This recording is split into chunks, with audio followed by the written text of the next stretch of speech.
A runaway trolley is careening down the tracks. Up ahead, 5 people are tied to the tracks and unable to move. If the trolley continues on its current path, it will hit and kill all 5 of them. You're standing next to a lever that can divert the trolley onto another track. On that alternate track, there is only one person tied down. If you pull the lever, the trolley will kill that one person instead of the 5. If you don't pull it, the 5 will die. What do you do? The trolley problem is a famous ethical dilemma that asks us to think about how we make decisions when faced with a moral conflict. At first glance, the choice might seem simple.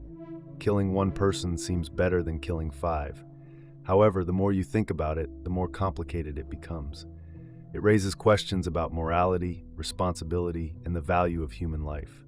One way to approach the problem is to look at it through the lens of utilitarianism. Utilitarianism is an ethical theory that says the best action is the one that maximizes happiness or minimizes harm for the greatest number of people. If you follow this logic, pulling the lever is the right choice because it reduces the overall harm. You save 5 lives at the cost of 1. From a purely numbers-based perspective, this seems like the best decision. But is it really that simple? Consider what it means to pull the lever. By doing so, you are actively choosing to take 1 life. Even though your intention is to save more lives, you are still making a decision that directly causes someone's death. This brings us to the concept of moral responsibility. If you don't pull the lever, you might argue that the trolley's path and the deaths it causes is not your fault. You didn't set the trolley in motion or tie anyone to the tracks. By pulling the lever, though, you insert yourself into the situation in a way that makes you directly responsible for the outcome. This is where many people hesitate. They feel that actively causing harm, even to save others, is harder to justify than passively letting harm happen. Let's complicate the scenario a little. Imagine the one person on the alternate track isn't just a stranger. What if it's someone you know, a close friend or family member? Suddenly, the choice becomes far more personal. Many people would find it much harder to pull the lever in this situation. It's no longer just about numbers or abstract ethical principles. It's about love, loyalty, and the pain of losing someone you care about. This version of the dilemma shows how our emotions and personal connections can influence moral decisions, even when we want to be objective. Now consider another variation. What if the 5 people on the main track are strangers, but the one person on the alternate track is a brilliant scientist working on a cure for cancer, or perhaps a leader who has done great things for society? Does the value of that one person's life outweigh the value of the 5? This brings us to another layer of the problem. How do we measure the worth of a life? Is it purely a numbers game, or do we take into account someone's potential, their contributions to the world, or their relationships with others? These questions don't have easy answers, but they force us to think about how we judge value and make decisions in real life. Let's step back from the specifics for a moment. One of the reasons the trolley problem is so compelling is that it highlights the difference between 2 ways of thinking about morality: consequentialism and deontology. Consequentialism focuses on the outcomes of actions. In this framework, pulling the lever is the right thing to do because it leads to a better overall result. Deontology, on the other hand, is about rules and duties. From this perspective, actively causing harm is wrong, no matter the outcome. A deontologist might argue that you shouldn't pull the lever because killing is inherently wrong, even if it saves more lives.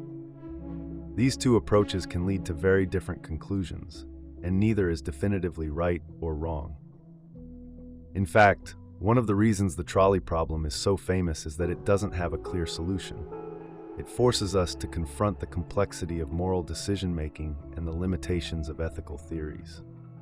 Real-life situations are often just as messy and uncertain, which is why exploring dilemmas like this one can be so valuable. Think about how this dilemma might play out in a modern context.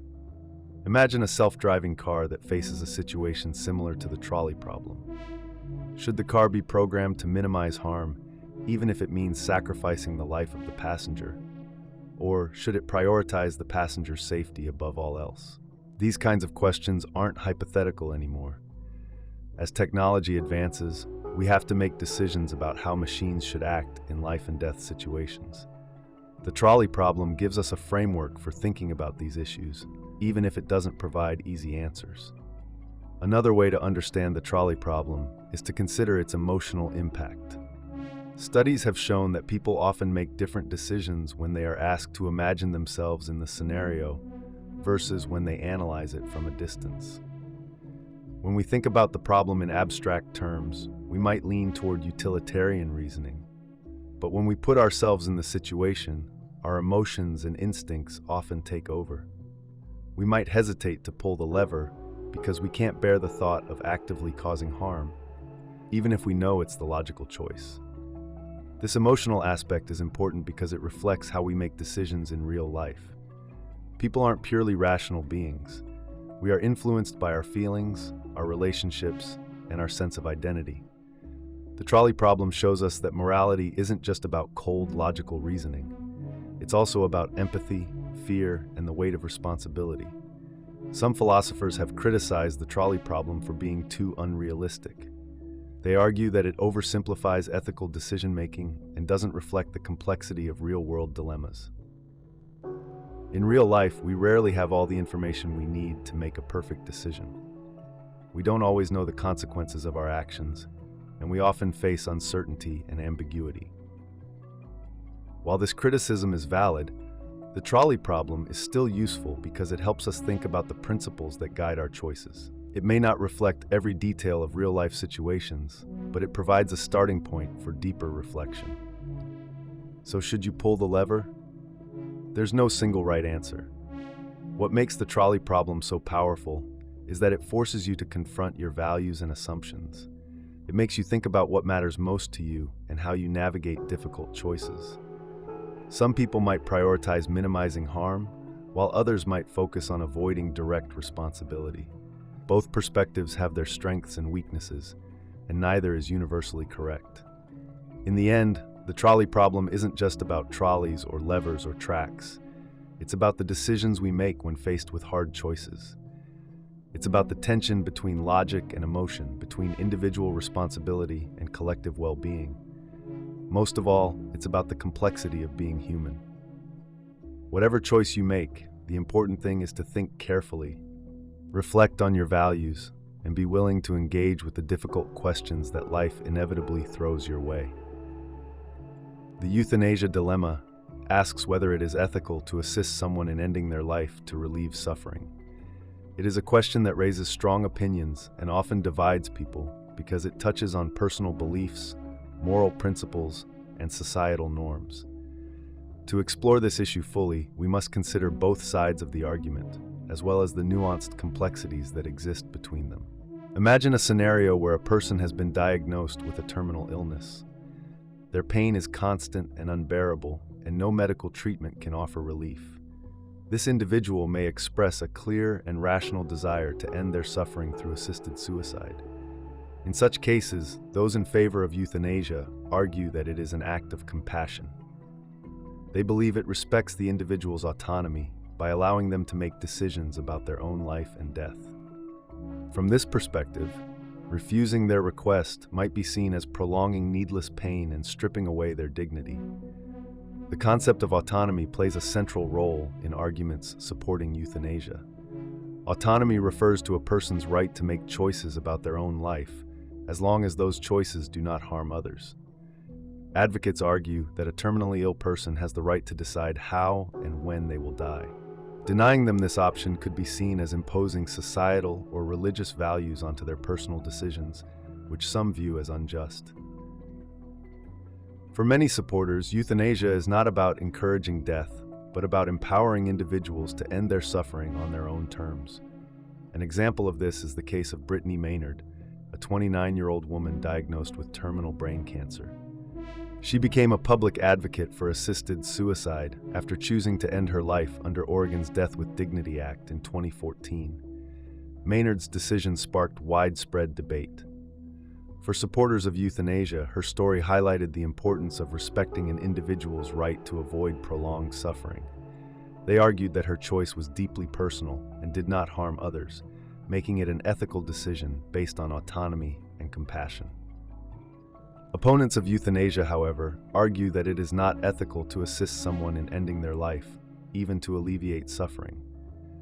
Many who hold this view believe that life is inherently valuable and that intentionally ending it, under any circumstances, is morally wrong. This belief is often grounded in religious or spiritual principles. For example, some religious traditions hold that life is a gift from a higher power, and that only that higher power has the authority to end it. To these individuals, euthanasia undermines the sanctity of life. Beyond moral and religious concerns, critics of euthanasia also worry about the potential for abuse and unintended consequences. One common concern is the so-called slippery slope argument. They fear that legalizing euthanasia, even in limited circumstances, could lead to broader acceptance of practices that devalue human life. For instance, they worry that euthanasia could be expanded to include individuals who are not terminally ill, such as those with chronic but non-fatal illnesses or even mental health conditions. Critics warn that this could result in vulnerable people feeling pressured to end their lives to avoid being a burden on their families or society. To illustrate this, consider the case of euthanasia laws in Belgium. Initially, euthanasia was legalized only for adults experiencing unbearable suffering due to terminal illness. Over time, the law expanded to include minors and individuals with psychiatric conditions.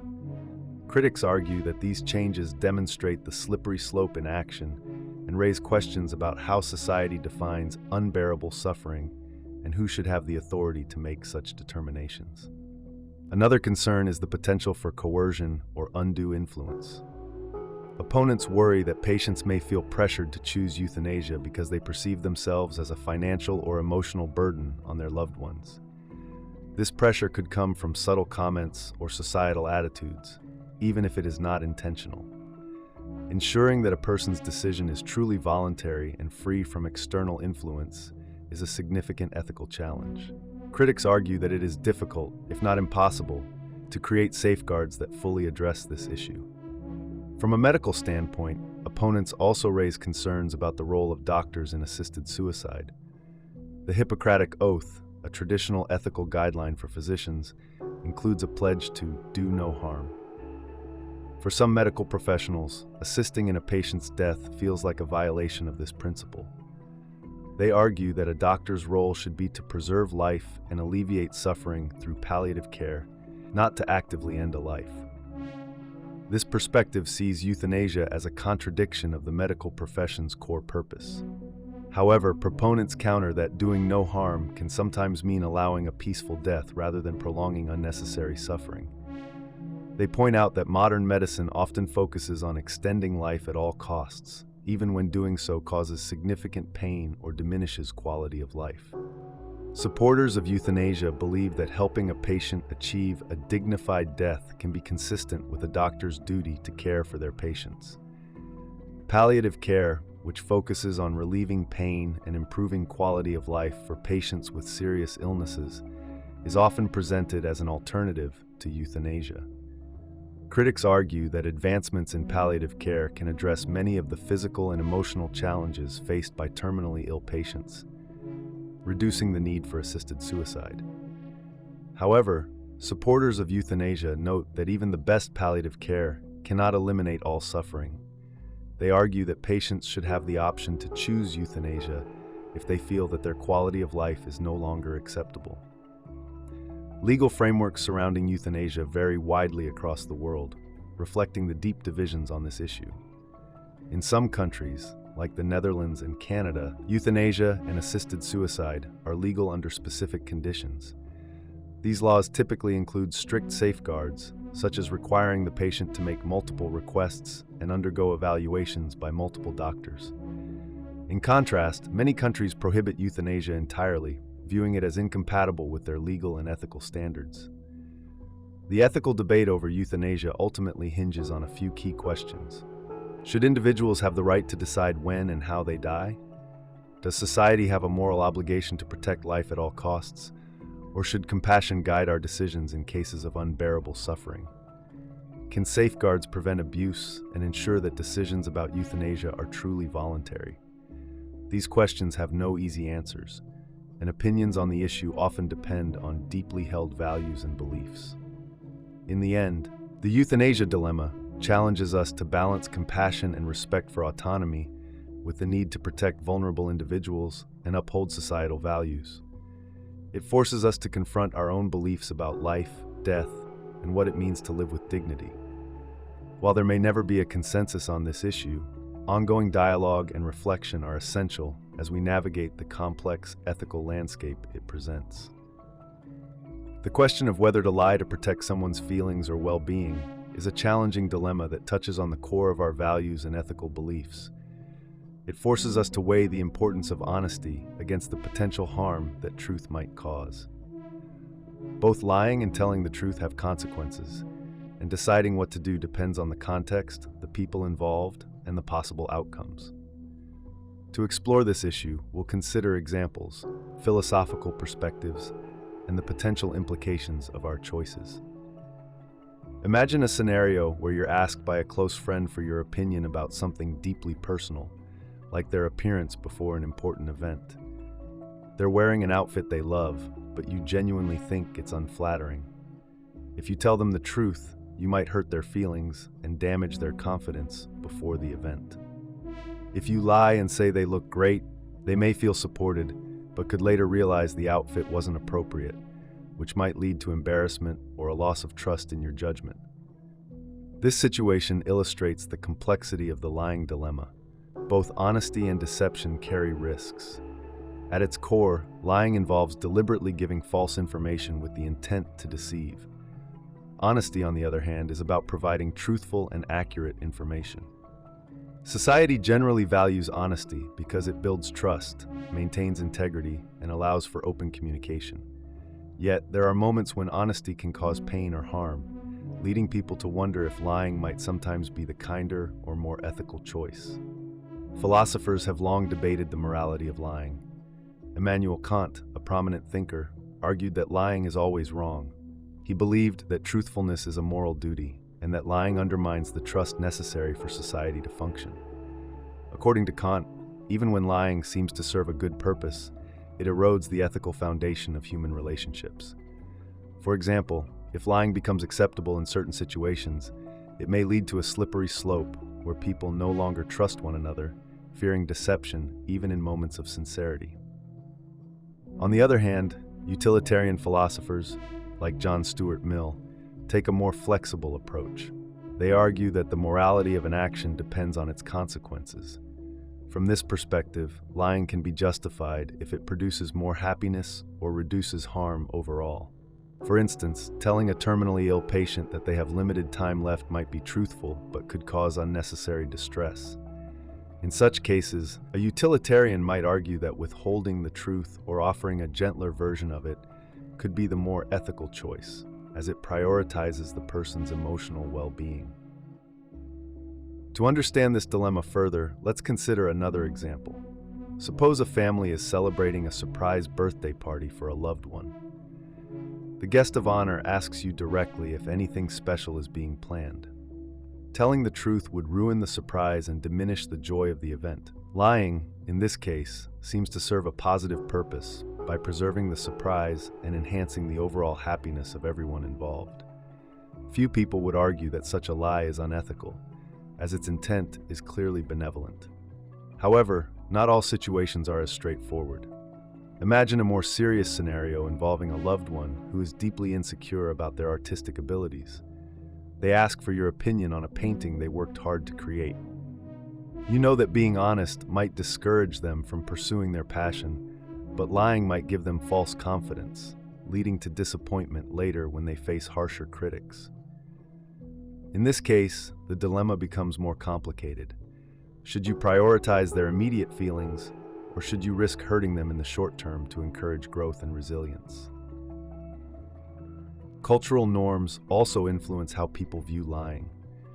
In some societies, honesty is considered an absolute value that should never be compromised, regardless of the situation. In others, white lies, small, harmless falsehoods told to avoid hurting someone's feelings, are seen as a normal and even compassionate part of communication. These cultural differences highlight the subjective nature of this dilemma and remind us that there is no universal answer. Lying to protect someone's feelings can also backfire, even when it is well-intentioned. If the person later discovers the truth, they may feel betrayed, which can damage trust and strain the relationship. For example, a parent who consistently tells their child that their singing is exceptional might inadvertently set the child up for failure if they later audition for a competition and face harsh criticism. The child might not only feel hurt by the criticism, but also question the parent's honesty and motives. This example shows that lies meant to shield someone from pain can sometimes cause greater harm in the long run. On the other hand, brutal honesty can be equally damaging. Telling someone their creative work is terrible without offering constructive feedback can crush their spirit and discourage them from pursuing their goals. The key lies in finding a balance between honesty and compassion. Instead of lying outright, you might choose to frame your feedback in a way that is truthful but kind. For instance, instead of saying, "This painting isn't good," you could say, "I see the effort you've put into this, and I think you're improving. Here are some ideas that could make it even better." This approach allows you to remain honest while showing empathy and support. The lying dilemma also raises questions about self-interest and motivation. Are you lying to protect the other person, or are you lying to avoid an uncomfortable conversation? Sometimes, people lie not out of concern for others, but to spare themselves the guilt or discomfort of causing pain. For example, a partner who cheats might lie about their infidelity to avoid conflict, claiming it's to protect their spouse's feelings. In such cases, the lie is more about self-preservation than genuine care for the other person. Understanding our motivations is crucial in navigating this dilemma ethically. Technology and social media add another layer of complexity. In an age where digital interactions dominate, lies can spread quickly and have far-reaching consequences. For example, people often present idealized versions of themselves online, which can create unrealistic expectations and feelings of inadequacy in others. While these lies may seem harmless on the surface, they can contribute to broader societal issues like anxiety and depression. This modern dimension of the lying dilemma highlights the importance of considering not only the immediate effects of our actions, but also their broader implications. So, how do we decide whether to lie or tell the truth? There is no one-size-fits-all answer. The decision requires careful consideration of the specific situation, the people involved, and the potential outcomes. Asking yourself a few key questions can help clarify your choice. What is my intent? Will this lie or truth cause more harm or more good? Am I prepared to deal with the consequences of my decision? By reflecting on these questions, you can navigate the dilemma with greater awareness and responsibility. Ultimately, the lying dilemma reminds us that ethical choices are rarely black and white. They exist in shades of gray, influenced by context, culture, and personal values. While honesty is a foundational principle, there are moments when lying might be the kinder or more practical choice. The challenge lies in balancing honesty with empathy, ensuring that our actions reflect both integrity and compassion. Imagine a lifeboat drifting in the middle of the ocean after a shipwreck. The boat is designed to hold 10 people, but there are 20 survivors clinging to it. Adding anyone beyond the limit could cause the boat to capsize, endangering everyone on board. In this situation, you must decide who gets a spot on the lifeboat and who is left behind. This is the essence of the lifeboat dilemma, a moral and ethical puzzle that forces us to confront difficult questions about fairness, value, and responsibility. When faced with this scenario, your first instinct might be to look for practical solutions to save as many lives as possible. You could try to rotate people in and out of the boat, giving everyone a chance to rest. But the harsh reality is that such solutions often fail. The ocean is vast, and rescue may not come for days or even weeks. Supplies like food and water are limited, and prolonged exposure to the elements will weaken those in the water. Eventually, you are left with a choice.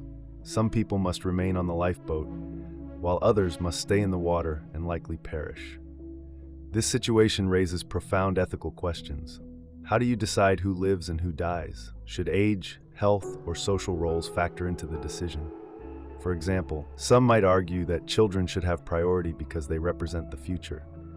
Others might suggest that the physically strongest should be saved, as they are more likely to survive and help others.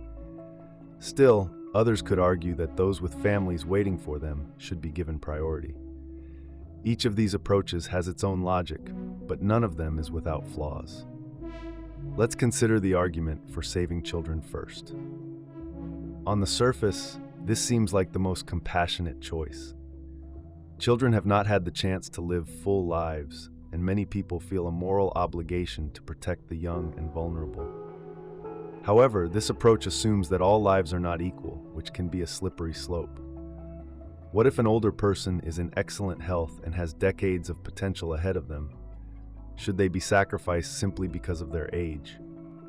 Moreover, prioritizing children might mean leaving behind individuals who could actively contribute to the survival of the group, like experienced sailors or medical professionals. Now consider the idea of saving the physically strongest.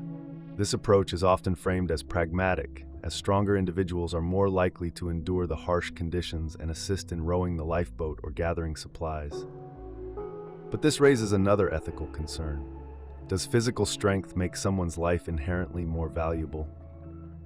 What about people who are strong in other ways, like those with specialized knowledge or leadership skills? By focusing solely on physical attributes, you risk overlooking qualities that could be equally important for the group's survival. Another perspective is to prioritize those with dependents waiting for them. A parent might have children relying on them, or a caregiver might have an elderly relative who needs their support. Saving these individuals could be seen as preserving a greater network of lives. However, this approach also has its challenges.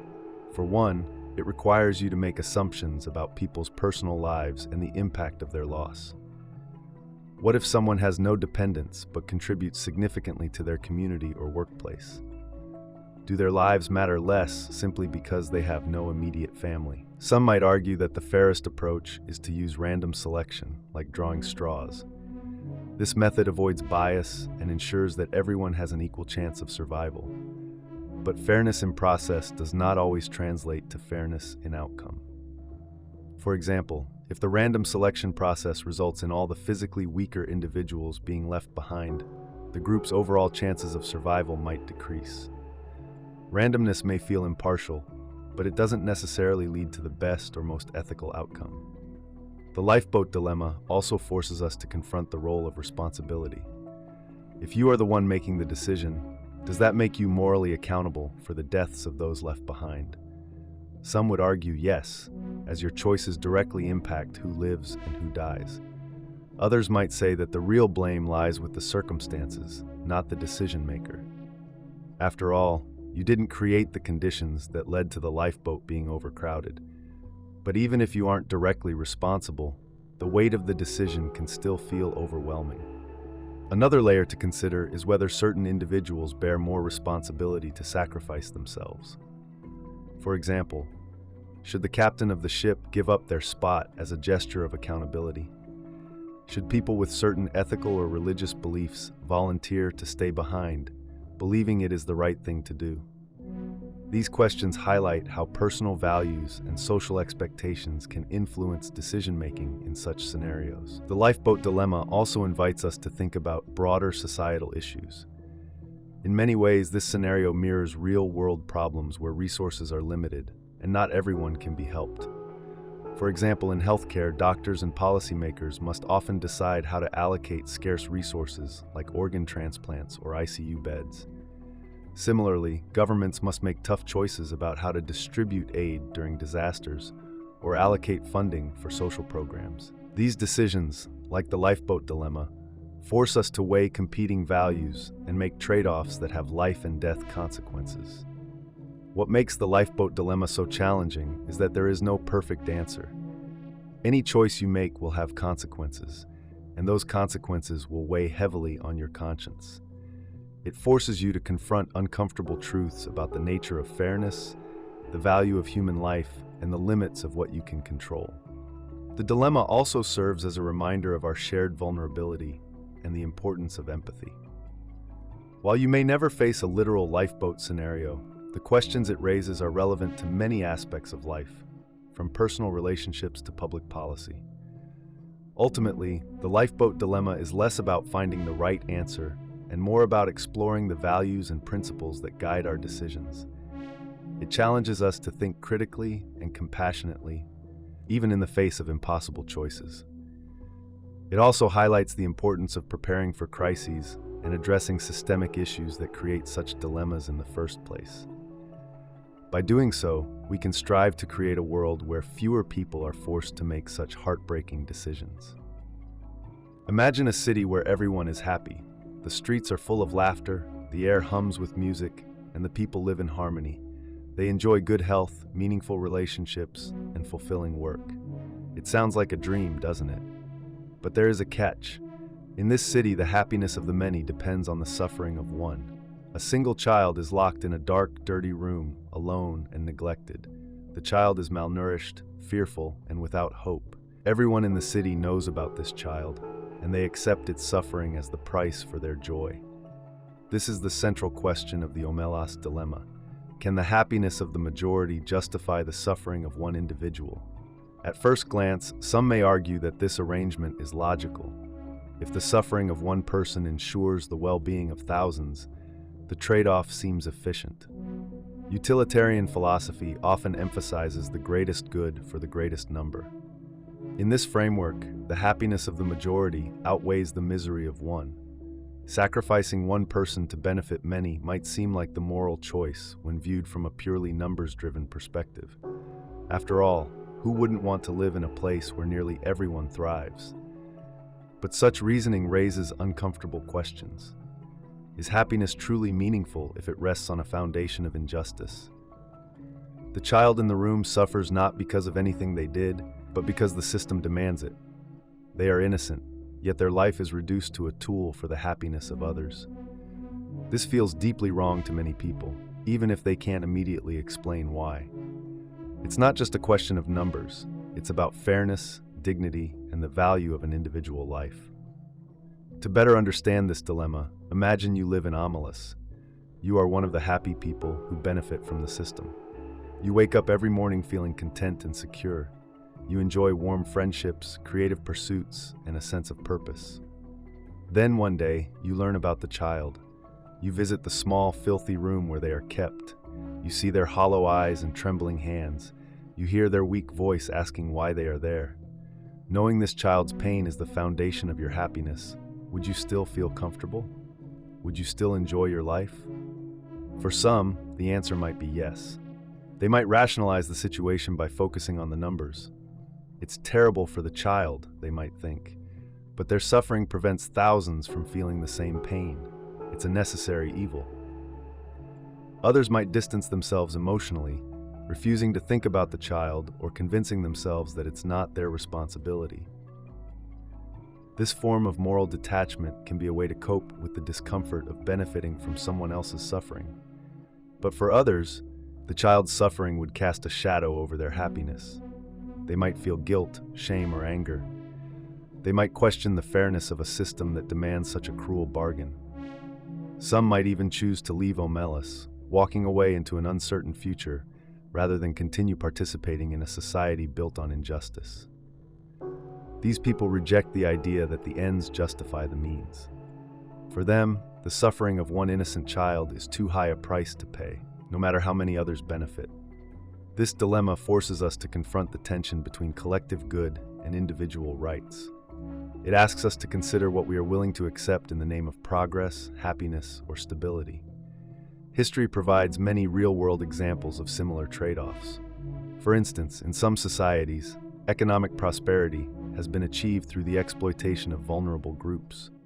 Slavery, child labor, and other forms of oppression have often been justified as necessary for the greater good. Yet, over time, many people have come to see these practices as morally unacceptable, even if ending them meant economic sacrifices. The Omelas Dilemma also challenges us to think about our personal responsibilities. Even if we don't live in a fictional city like Omelas, we are part of systems that often involve trade-offs between individual suffering and collective benefit. Consider the products we buy. Many are made in factories where workers endure poor conditions and low wages. These workers' struggles make it possible for consumers to enjoy cheap goods and conveniences. Knowing this, do we have a responsibility to change our behavior? Should we demand better conditions, even if it means higher prices or less convenience? Another layer of the dilemma involves the psychological impact of knowing about the child.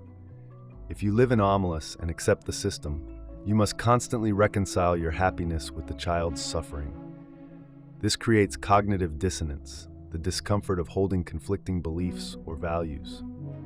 To reduce this discomfort, some people might try to justify the system. They might convince themselves that the child's suffering is somehow deserved or that it's not as bad as it seems. Others might simply try to forget about the child, focusing on their own lives and avoiding the uncomfortable truth. But these strategies come at a cost. Suppressing guilt or rationalizing injustice can take a toll on one's mental and emotional well-being. For those who reject the system and choose to leave Omelas, the choice is not without consequences. Walking away means giving up the happiness and security of the city. It means venturing into the unknown, with no guarantee of finding a better alternative. This path requires courage and a willingness to embrace uncertainty. It also reflects a deep commitment to moral principles, even when those principles come at a personal cost. These individuals prioritize integrity over comfort, refusing to benefit from a system they see as fundamentally unjust. Ultimately, the Omelas Dilemma does not have a clear or easy answer. It forces us to grapple with complex questions about morality, justice, and the nature of happiness. Can we accept a system where the many thrive at the expense of the few? Or must we strive for a society where every individual's rights and dignity are respected, even if it means making sacrifices?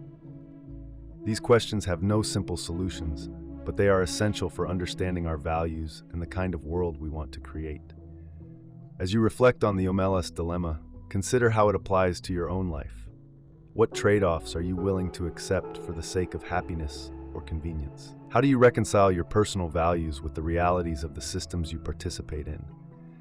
And if you were faced with the choice, would you stay in Omelas or would you walk away? These are not easy questions, but they are worth asking. They remind us that our choices, however small, shape the world we live in, and they challenge us to think deeply about what it means to live a good life. The question of whether it is ethical for a doctor to harm one person to save several others touches on one of the most fundamental debates in moral philosophy. It forces us to confront the tension between utilitarian ethics, which focuses on outcomes, and deontological ethics, which emphasizes the morality of actions themselves. To explore this dilemma, it is useful to imagine a scenario where a doctor faces this exact choice. Suppose there are 5 patients in critical condition, each requiring a different organ transplant to survive. There is no time to wait for donors, but a healthy individual in the waiting room has compatible organs that could save all 5 lives. The doctor must decide whether to take the organs from this healthy person, killing them in the process, or let the 5 patients die. The implications of this decision are profound. From a utilitarian perspective, the action may seem justified. Utilitarianism argues that the ethical choice is the one that results in the greatest good for the greatest number. In this case, sacrificing one life to save 5 appears to maximize well-being. 5 families would avoid grief, 5 individuals would have the chance to continue their lives, and society would retain the contributions of those 5 people. Viewed strictly through this lens, taking the healthy person's organs could be seen as the morally correct choice. However, this approach overlooks the broader consequences of such an action. If doctors were known to make decisions like this, it would undermine trust in the medical profession. People might avoid seeking medical care out of fear they could be sacrificed for someone else. The ripple effects would harm not just individuals, but the healthcare system as a whole. On the other hand, deontological ethics would reject the idea of harming an innocent person, regardless of the potential benefits. This approach is rooted in the principle that some actions are inherently wrong, regardless of their outcomes. Killing an innocent person to harvest their organs violates their autonomy and dignity. It treats them as a means to an end, rather than as an individual with rights and inherent worth. For a deontologist, the act of deliberately killing someone is morally impermissible, no matter how many lives might be saved.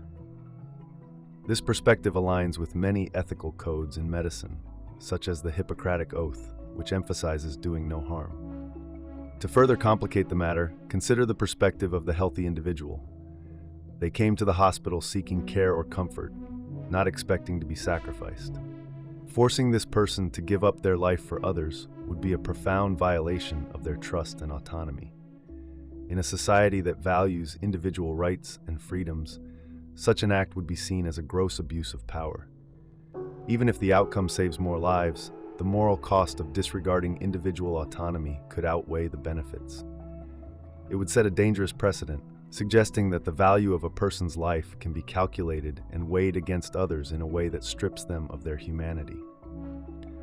Another consideration is the psychological burden placed on the doctor. Doctors are trained to save lives and do no harm, but they are also taught to make tough decisions in life or death situations.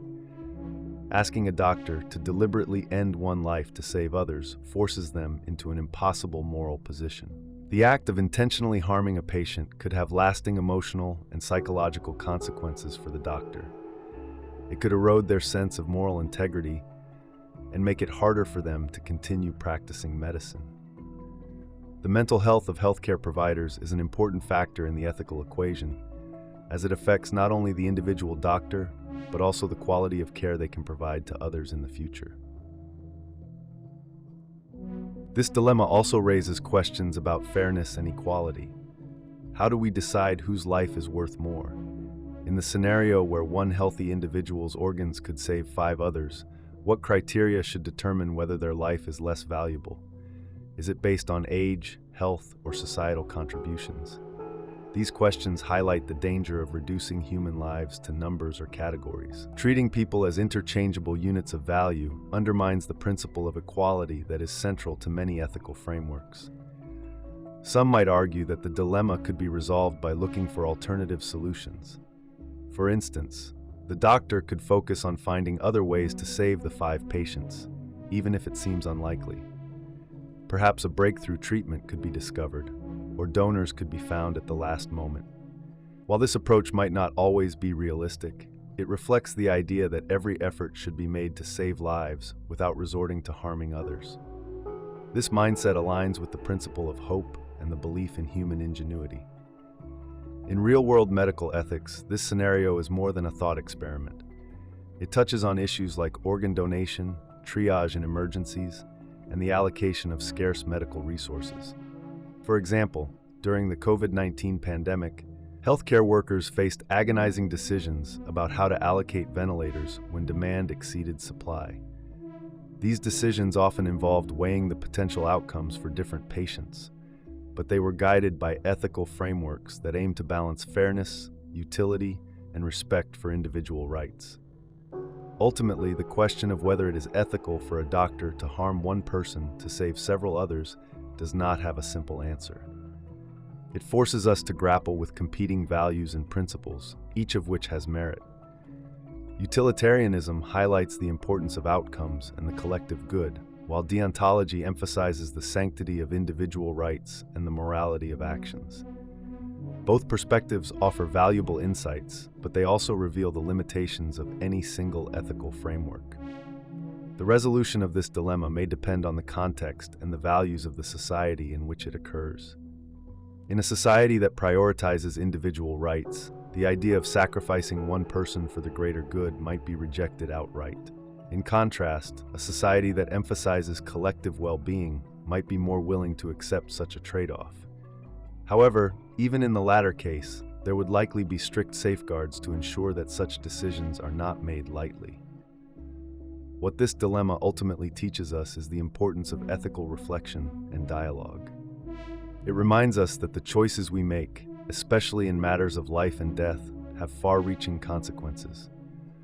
It challenges us to think critically about our values and the kind of society we want to create. Whether we lean toward utilitarianism, deontology, or another ethical framework, the goal should be to approach these questions with compassion, humility, and a commitment to doing what is right. The Ring of Gyges is a classic thought experiment that asks us to examine the true nature of morality. It poses a simple but profound question. If you could act without fear of consequences, would you still behave morally? The thought experiment comes from Plato's Republic, where Glaucon, Socrates' interlocutor, challenges the idea that people act morally because they value goodness itself. Instead, he suggests, morality may be nothing more than a practical agreement to avoid punishment or maintain social order. The story begins with a shepherd named Gyges. After a violent storm, Gyges discovers a chasm in the earth. Inside, he finds a corpse wearing a golden ring. When Gyges puts on the ring, he discovers that it grants him the power to become invisible. With this newfound ability, he can act without being seen or held accountable. Gyges uses the ring to seduce the queen, murder the king, and take control of the kingdom. The story implies that Gyges' actions reflect what anyone might do if they could escape the constraints of morality and law. Glaucon argues that people act morally only because they fear punishment or social repercussions. If those barriers were removed, morality might crumble. The dilemma here is not just about Gyges' actions, but about human nature.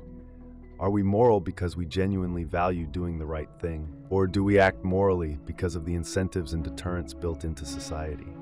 The Ring of Gyges forces us to confront this uncomfortable question and examine whether morality is intrinsic or conditional. To explore this idea further, imagine a modern equivalent. Suppose you found a piece of technology, an advanced invisibility cloak, for example, that allowed you to act without being seen or caught.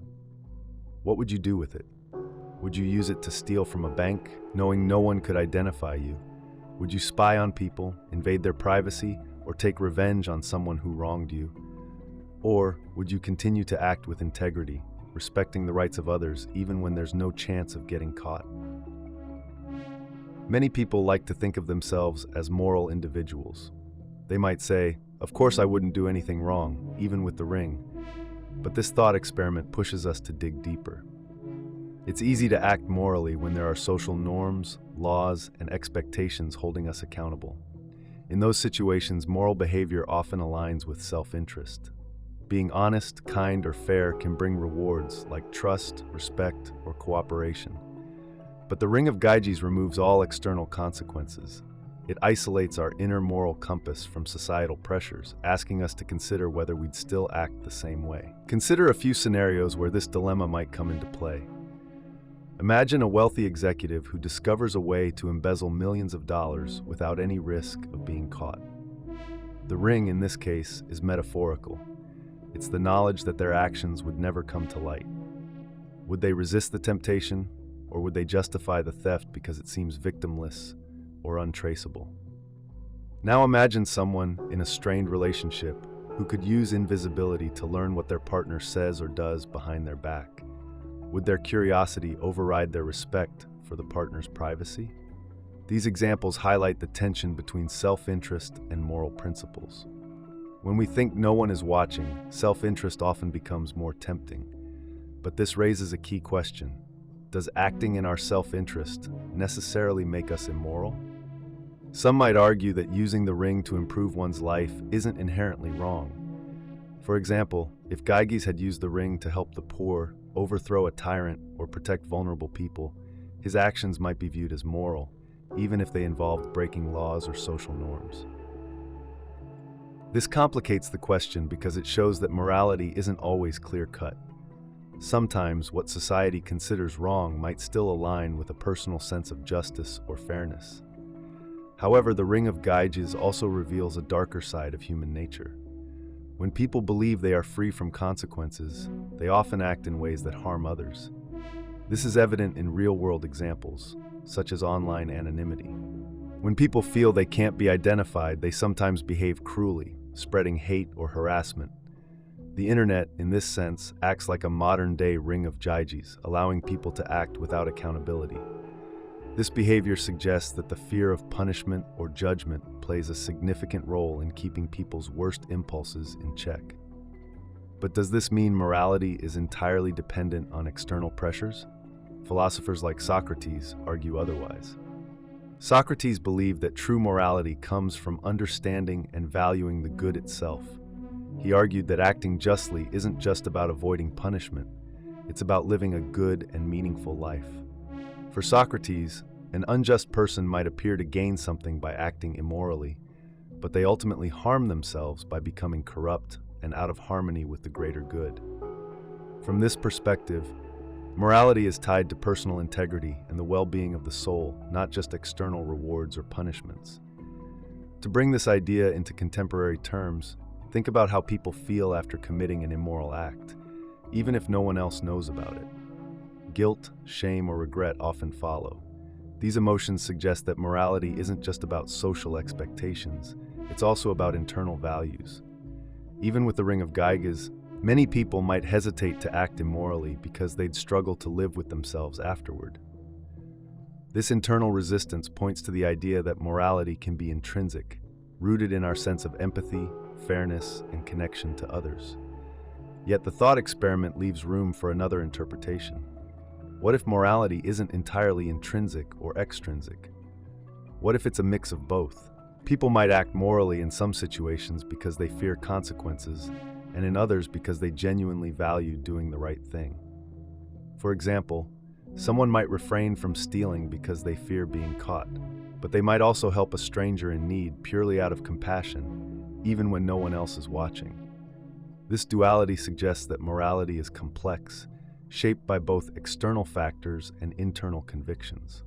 Ultimately, the Ring of Gyges forces us to confront uncomfortable truths about ourselves. It challenges the idea that we're inherently good and asks whether morality is truly a choice or just a byproduct of social conditioning. It also raises questions about what kind of society we want to live in. If we assume that people act morally only because of consequences, then laws, rules, and enforcement become essential for maintaining order. But if we believe that people have an intrinsic capacity for goodness, then perhaps we should focus more on nurturing empathy, understanding, and compassion. The story of Gyges doesn't provide easy answers, and that's the point. It's not about deciding what Gyges should or shouldn't have done.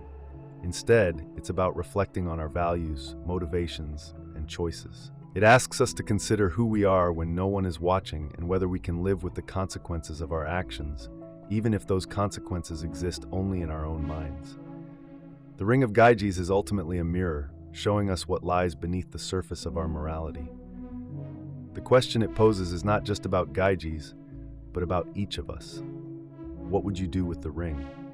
And more importantly, what does your answer say about you? The question of whether it is ever morally right to go to war has been debated for centuries. War is often viewed as the ultimate failure of diplomacy and reason, but it is also sometimes seen as an unavoidable necessity to defend justice, freedom, or the lives of innocent people. This dilemma involves conflicting principles. On one side, there is the fundamental belief in the sanctity of human life and the moral obligation to avoid violence whenever possible.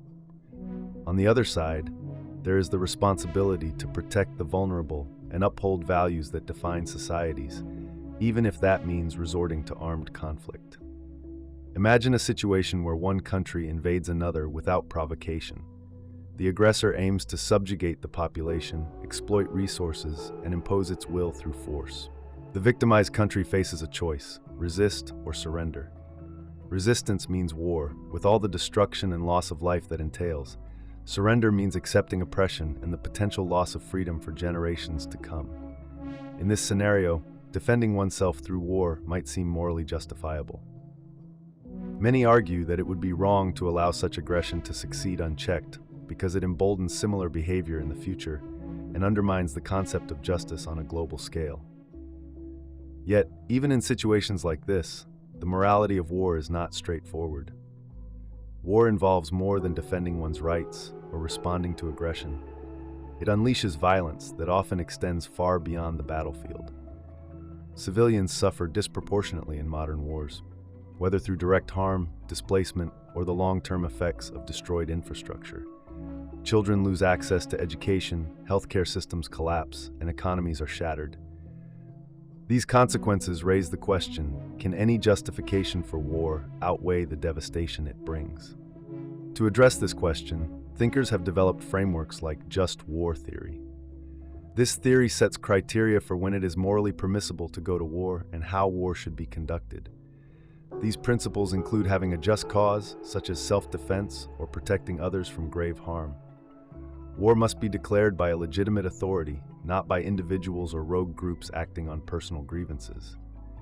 The intention behind going to war must be good, aiming for peace or justice rather than conquest or revenge.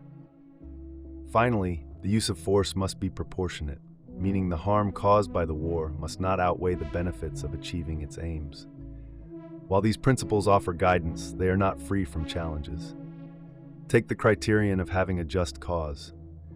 Defending one's country from an aggressor might seem clear-cut, but what about preemptive strikes? If a nation believes another is preparing to attack, is it morally right to strike first? This introduces uncertainty and subjectivity. Leaders may claim a threat exists where none does or exaggerate dangers to justify their actions.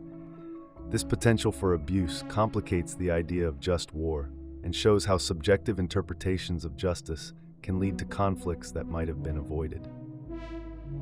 Another key aspect of just war theory is proportionality. For a war to be considered morally right, the expected benefits must outweigh the harm it causes. This requires difficult calculations. Imagine a scenario where military intervention could stop a genocide, but the intervention itself risks escalating into a larger conflict. Should the potential to save lives outweigh the likelihood of creating more suffering in the long run? These are the kinds of questions leaders face when deciding whether to go to war. They highlight how even the best-intentioned decisions can have unintended consequences, making it nearly impossible to predict the morality of war with certainty. War is rarely limited to those who choose to fight. Civilians often bear the brunt of its effects, whether through direct violence, displacement, or famine.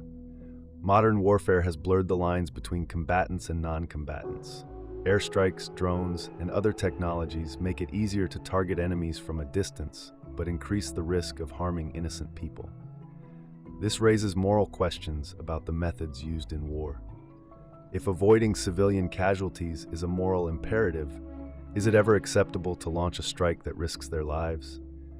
These questions push us to consider whether the methods of war can ever align with moral principles, even when the cause seems just. Some argue that war can be justified as a last resort. If all other avenues such as diplomacy, sanctions, or negotiations have failed, then war might be the only option left to stop an aggressor or end suffering. This idea resonates with many because it acknowledges the complexity of real-world conflicts. Diplomacy is ideal, but it requires cooperation from all parties. If one side refuses to engage in good faith, the other may feel compelled to act unilaterally. This does not mean war becomes easy to justify, but it highlights the limits of nonviolent solutions in certain situations. However, the concept of last resort can also be misused. Leaders might claim they have exhausted all options when they have not, or they might dismiss nonviolent approaches prematurely because they seem less effective or slower to achieve results. This creates a tension between urgency and thoroughness. Acting too quickly risks unnecessary violence, while waiting too long can allow atrocities to continue unchecked. Balancing these considerations is one of the most challenging aspects of the just war dilemma. History provides examples of wars that are often cited as morally justified, such as the Allied efforts in World War II to stop Nazi Germany and its genocidal policies. Yet even these wars, which many view as necessary and righteous, were not free from moral ambiguity. Civilian bombings, internment camps, and other controversial actions show that even in a just cause, the conduct of war can raise ethical concerns. These examples remind us that while the ends might seem justifiable, the means used to achieve them must also be scrutinized. On the other end of the spectrum, there are wars that are universally condemned, such as wars of conquest or those motivated by greed and power. These conflicts are easier to classify as immoral because they lack a just cause and often disregard the principles of proportionality and non-combatant immunity. Yet, even these wars might be defended by their perpetrators under the guise of protecting national interests or security. This highlights how subjective interpretations of morality can be used to justify actions that are fundamentally harmful. Ultimately, the morality of war depends on the lens through which it is viewed. Some argue that war is never morally right because it violates the principle of nonviolence and devalues human life. Others believe that while war is always tragic, it can sometimes be the lesser evil in a world where injustices exist. What is clear is that decisions about war must be made with the greatest care, weighing not only the immediate goals, but also the long-term consequences for all involved. The just war dilemma forces us to confront our values and priorities. It asks whether the pursuit of justice and protection of the innocent can ever justify the immense suffering that war brings. It challenges us to think critically about the conditions under which violence can be morally permissible and whether humanity can find better ways to resolve its conflicts. These are not easy questions, and there may never be definitive answers. But wrestling with them is essential if we hope to create a world where war is not seen as an inevitability, but as a failure we strive to avoid at all costs.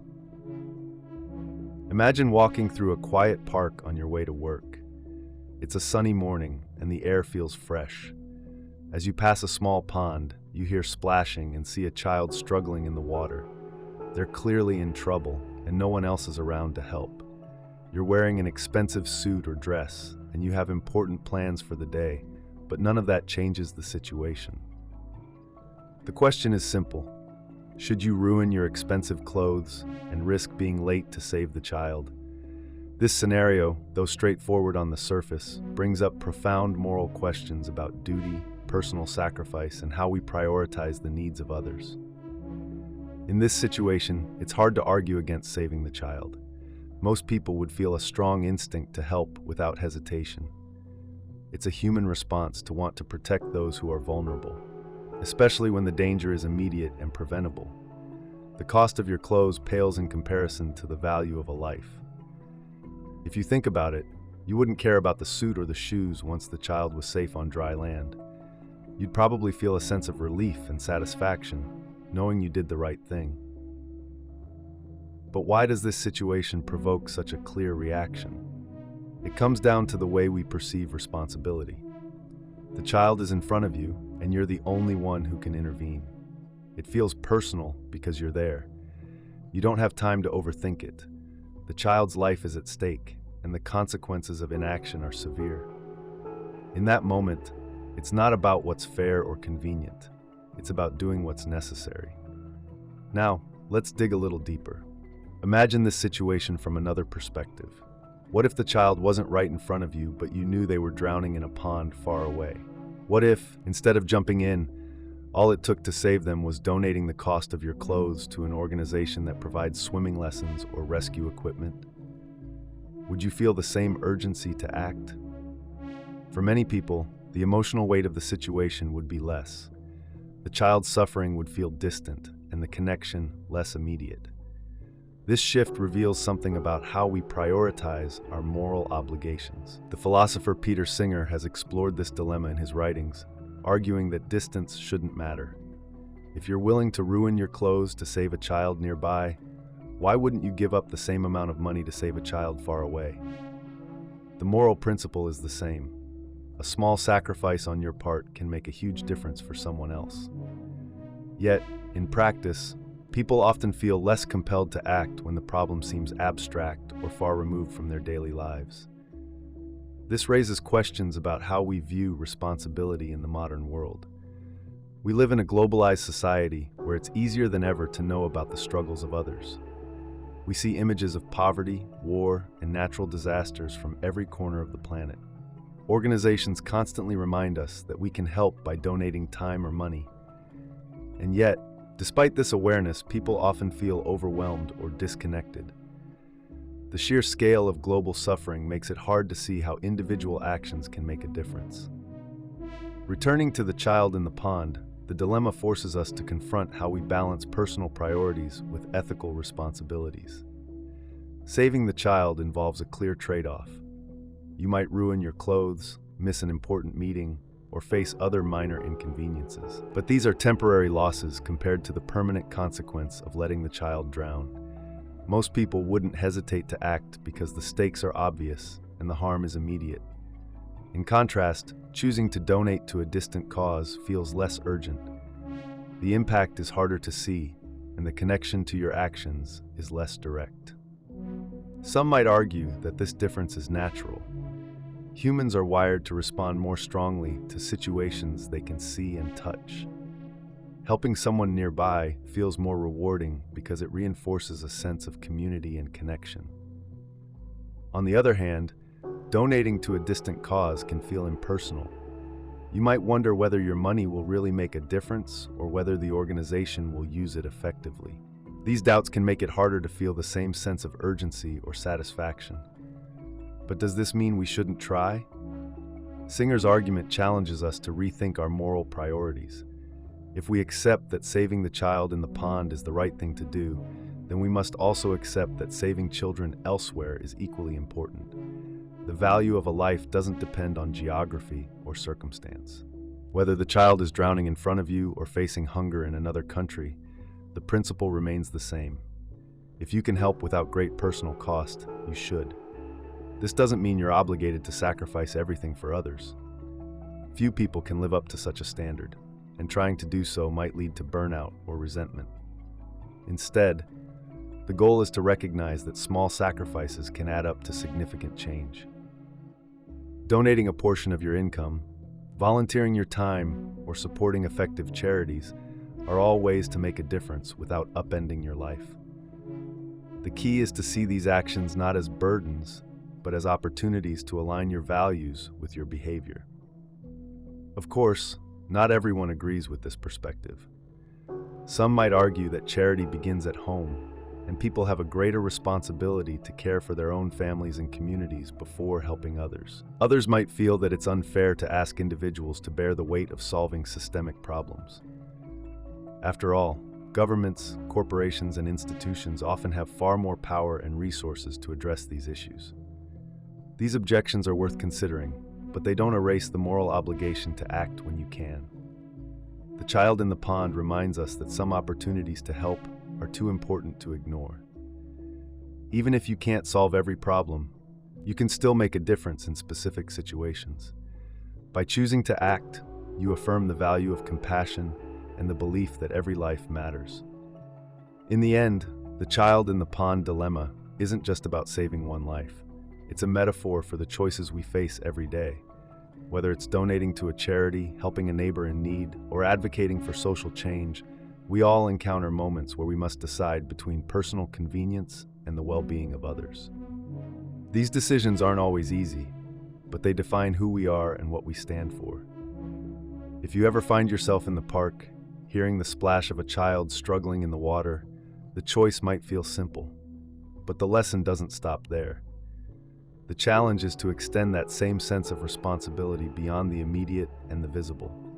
It's about recognizing that every action, no matter how small, has the potential to create a ripple effect. Just like the pond, the world around us is full of opportunities to jump in and make a difference. The question of whether it is ethical to eat animals for survival or pleasure has been debated for centuries. It challenges our moral frameworks, personal values, and cultural norms. The dilemma touches on multiple aspects of human life, from survival in harsh environments to the simple act of enjoying a meal. It forces us to consider the needs and desires of humans alongside the rights and suffering of animals.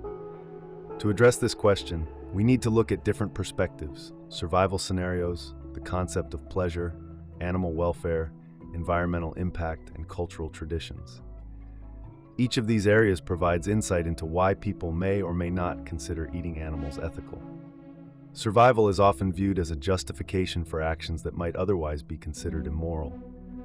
In extreme circumstances, such as being stranded in a remote area or living in an environment where plant-based food is scarce, eating animals may be the only option to stay alive. For example, indigenous communities in Arctic regions rely on hunting seals, fish, and other animals to survive.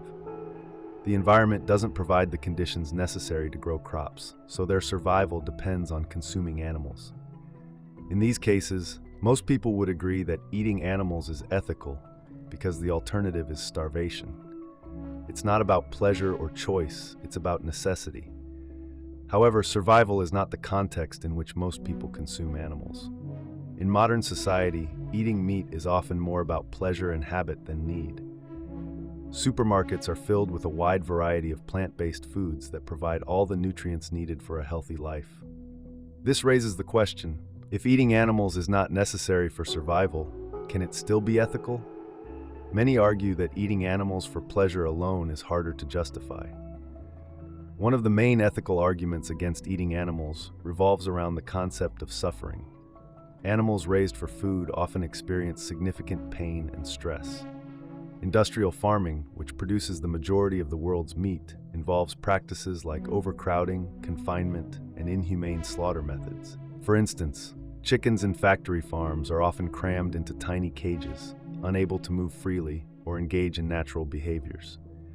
Pigs and cows are similarly confined, sometimes for their entire lives. These conditions cause physical and psychological suffering. Opponents of meat consumption argue that causing unnecessary suffering is wrong. If humans can thrive without eating animals, then continuing to do so for taste or tradition becomes harder to defend. The ethical principle here is simple: avoid causing harm when it isn't necessary. By this logic, choosing plant-based alternatives, which do not involve killing or harming sentient beings, aligns better with a compassionate moral framework. On the other side, some people argue that eating animals is natural and part of the human evolutionary story. Humans have been omnivores for thousands of years, hunting and consuming meat to survive. Even our anatomy, such as our teeth and digestive system, suggests that we evolved to eat both plants and animals. Proponents of this view argue that eating meat isn't inherently unethical because it aligns with the natural order. Predators in the animal kingdom kill and eat other animals, so why should humans be held to a different standard? While this argument highlights a historical and biological perspective, critics point out that just because something is natural doesn't make it ethical. Humans have the capacity for moral reasoning, which allows us to make choices based on ethical considerations rather than instinct alone. In modern society, where alternatives to meat are readily available, the natural argument holds less weight for many people. Another perspective to consider is the environmental impact of eating animals. Meat production, particularly beef, is one of the largest contributors to climate change, deforestation, and water use. Raising livestock requires vast amounts of land and resources. For example, it takes around 1,800 gallons of water to produce a single pound of beef. Additionally, cattle release methane, a potent greenhouse gas, which significantly contributes to global warming. Deforestation often occurs to create grazing land for livestock or to grow feed crops like soy. This destroys ecosystems and reduces biodiversity. The environmental argument against eating animals suggests that even if eating meat were ethical on an individual level, its large-scale production harms the planet in ways that affect everyone, including future generations. For people concerned about environmental sustainability, reducing or eliminating meat consumption is a logical step toward mitigating climate change and preserving natural resources. Cultural traditions also play a significant role in shaping how people view the ethics of eating animals. In many societies, meat holds a central place in celebrations, religious rituals, and family gatherings. For instance, turkey is a traditional dish for Thanksgiving in the United States, and lamb is commonly served during Easter in many Christian communities. In some cultures, consuming certain animals is considered sacred or symbolic.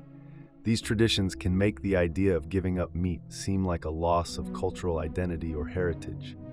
However, cultural practices are not static. They evolve over time as societies change and adopt new values. The growing popularity of plant-based diets in many parts of the world demonstrates that traditions can adapt. For example, plant-based versions of traditional dishes are now widely available, allowing people to honor their cultural heritage while aligning their dietary choices with their ethical beliefs. The ethical dilemma of eating animals for pleasure becomes even more nuanced when considering the rise of lab-grown meat. This technology allows scientists to cultivate meat in a lab without killing animals. It offers the same taste and texture as traditional meat while avoiding the ethical and environmental problems associated with animal farming. While still in its early stages, lab-grown meat presents an intriguing solution to the dilemma. It satisfies the desire for meat without the need for harm, raising the possibility that eating meat could one day be ethical, even for those who prioritize animal welfare. Ultimately, the ethics of eating animals come down to individual values and priorities. People who prioritize minimizing harm may choose a vegetarian or vegan lifestyle. Those who place a high value on tradition or personal pleasure might continue to eat meat while seeking ways to reduce its impact, such as buying meat from local farms that use humane practices. Others might strike a balance by reducing their meat consumption and exploring plant-based alternatives. The dilemma has no one-size-fits-all answer. It's a deeply personal choice influenced by culture, access to alternatives, and moral philosophy. What's clear is that the question forces us to confront uncomfortable truths about our relationship with animals and the planet. Whether one decides to eat meat, abstain, or find a middle ground, the act of reflecting on this question is a step toward living a more conscious and intentional life. By considering the ethical, environmental, and cultural dimensions of meat consumption, we can make choices that align with our values and contribute to a more thoughtful society.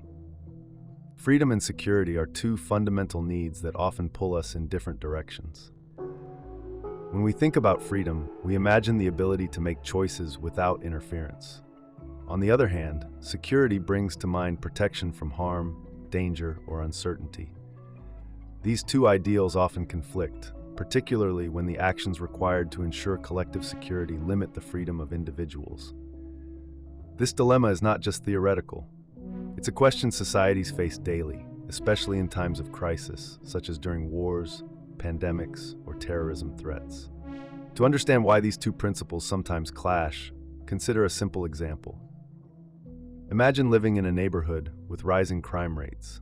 The local government decides to install surveillance cameras on every street corner, monitor phone calls, and impose curfews to reduce crime. While these measures might make people feel safer, they also mean a loss of privacy and autonomy. The question becomes, how much of your freedom would you be willing to give up to feel secure? This tension between freedom and security is not new. Governments have wrestled with it for centuries. In ancient Rome, during times of war or national crisis, leaders would suspend certain rights to maintain order. Citizens accepted these sacrifices as necessary for the greater good. The same pattern has played out in modern times, whether it's through the Patriot Act in the United States after the 9/11 attacks or strict lockdown measures during the COVID-19 pandemic. These situations reveal how governments justify curbing freedoms by arguing that the trade-off protects the majority. But does it always? One challenge is that the balance between freedom and security is not static. What feels reasonable during a crisis may seem excessive once the immediate danger has passed. For example, during World War II, the US government interned Japanese Americans, claiming it was necessary for national security. At the time, many accepted this justification. Decades later, it is widely viewed as a grave injustice. This shows that measures taken in the name of security can have long-term consequences for individuals and societies. Another issue is defining what constitutes an acceptable loss of freedom. People have different thresholds for what they consider intrusive. A person who values privacy might oppose surveillance cameras even if they reduce crime. Another might argue that safety outweighs the discomfort of being watched. These differences often reflect cultural, historical, or personal experiences. In countries with a history of authoritarianism, people might be more wary of sacrificing freedoms, having seen how easily temporary restrictions can become permanent. Conversely, in places with high crime rates or ongoing threats, individuals might prioritize security over personal freedoms. A key question is whether limiting freedom truly makes people safer. Take the example of airport security. After 9/11, airports introduced strict screening measures, including body scanners and limits on liquids. These policies made passengers feel more secure, but experts have debated their effectiveness. Some argue that the measures are more about creating an appearance of safety than addressing real threats. If restrictions don't achieve their intended goal, are they worth the cost to freedom? There's also the issue of trust. For people to accept limits on their freedom, they need to trust the authorities implementing those limits. When governments act transparently and explain the reasons for their decisions, people are more likely to comply. However, when authorities abuse their power or fail to justify their actions, public trust erodes. This can lead to resistance, protests, or even civil unrest. History offers countless examples, from resistance movements during colonial rule to modern-day protests against police surveillance. Technology complicates this dilemma further. Advances in surveillance tools, data collection, and artificial intelligence make it easier than ever for governments to monitor citizens. Supporters argue that these technologies can prevent crimes and protect people. Critics worry that such tools could lead to mass surveillance, where governments track every aspect of an individual's life. Once freedoms are taken away in the name of security, it can be difficult to restore them. People may grow accustomed to restrictions, or governments may see little incentive to give up their expanded powers. To illustrate this, consider the social media platforms many of us use daily. These platforms collect vast amounts of data, ostensibly to improve user experience or prevent harmful activities. However, this data can also be used by governments or private companies for surveillance. In countries with limited protections for privacy, this has led to instances where individuals are arrested or punished for expressing dissenting views online. While these actions are often framed as necessary for maintaining security, they come at a significant cost to individual freedoms. There's no one-size-fits-all answer to the freedom versus security dilemma. The balance depends on the specific context, the nature of the threat, and the values of the society in question. Democracies, for instance, often prioritize individual rights and freedoms, placing limits on what governments can do in the name of security. Authoritarian regimes, by contrast, may prioritize security and social order over personal autonomy. Each approach has its strengths and weaknesses. In democracies, the emphasis on freedom sometimes makes it harder to implement security measures quickly. For example, during the early stages of the COVID-19 pandemic, some democratic countries struggled to enforce lockdowns or mask mandates, fearing public backlash. In contrast, more authoritarian countries impose strict measures swiftly, sometimes curbing the spread of the virus more effectively. However, the long-term costs of these actions on personal freedoms remain a concern. The conversation about freedom and security becomes even more complicated when you consider marginalized groups. Restrictions on freedom often disproportionately affect those who are already vulnerable. For example, surveillance technologies are often deployed in low-income neighborhoods under the pretext of reducing crime. Similarly, measures like curfews or police checkpoints may target specific racial or ethnic groups. These practices not only limit freedoms, but also reinforce existing inequalities. One way to navigate this dilemma is through public debate and accountability. Citizens should have a say in decisions that affect their freedoms. Governments should provide clear, evidence-based justifications for security measures and outline how they plan to protect individual rights. Independent oversight bodies can help ensure that restrictions are proportional and temporary. These steps build trust and make it more likely that people will accept necessary trade-offs. Education also plays a role. People need to understand both the benefits and risks of sacrificing freedom for security. This includes recognizing how their choices affect others. For instance, wearing a mask during a pandemic might feel like a loss of personal freedom, but it can protect vulnerable members of the community. Framing such actions as acts of solidarity rather than restrictions can shift perceptions and encourage cooperation. Ultimately, the freedom versus security dilemma requires constant negotiation. It's not a problem we solve once and for all, but one we revisit as circumstances change. Striking the right balance involves difficult choices and compromises. It also requires vigilance to ensure that measures taken in the name of security do not erode the freedoms that make societies worth protecting in the first place. The question remains, how much freedom are you willing to sacrifice for security? The answer will depend on your values, experiences, and the challenges you face. It's a deeply personal decision, but one that has profound implications for the kind of society we choose to create. Balancing freedom and security is not just about making policies. It's about deciding what kind of world we want to live in and how we navigate the complexities of living together in an uncertain world. The free rider problem is a classic dilemma in economics, ethics, and public policy. It occurs when individuals or groups benefit from a resource, service, or public good without contributing to its cost or maintenance. This issue raises questions about fairness, cooperation, and the sustainability of shared resources. To fully understand the problem, it's important to explore its underlying principles, real-world examples, and potential solutions. Imagine a public park in your community. It's well-maintained, with clean walking paths, beautiful gardens, and benches for relaxation. The local government funds the park using taxpayer money, ensuring everyone in the area has access to this green space. But what happens when someone who uses the park regularly doesn't pay taxes?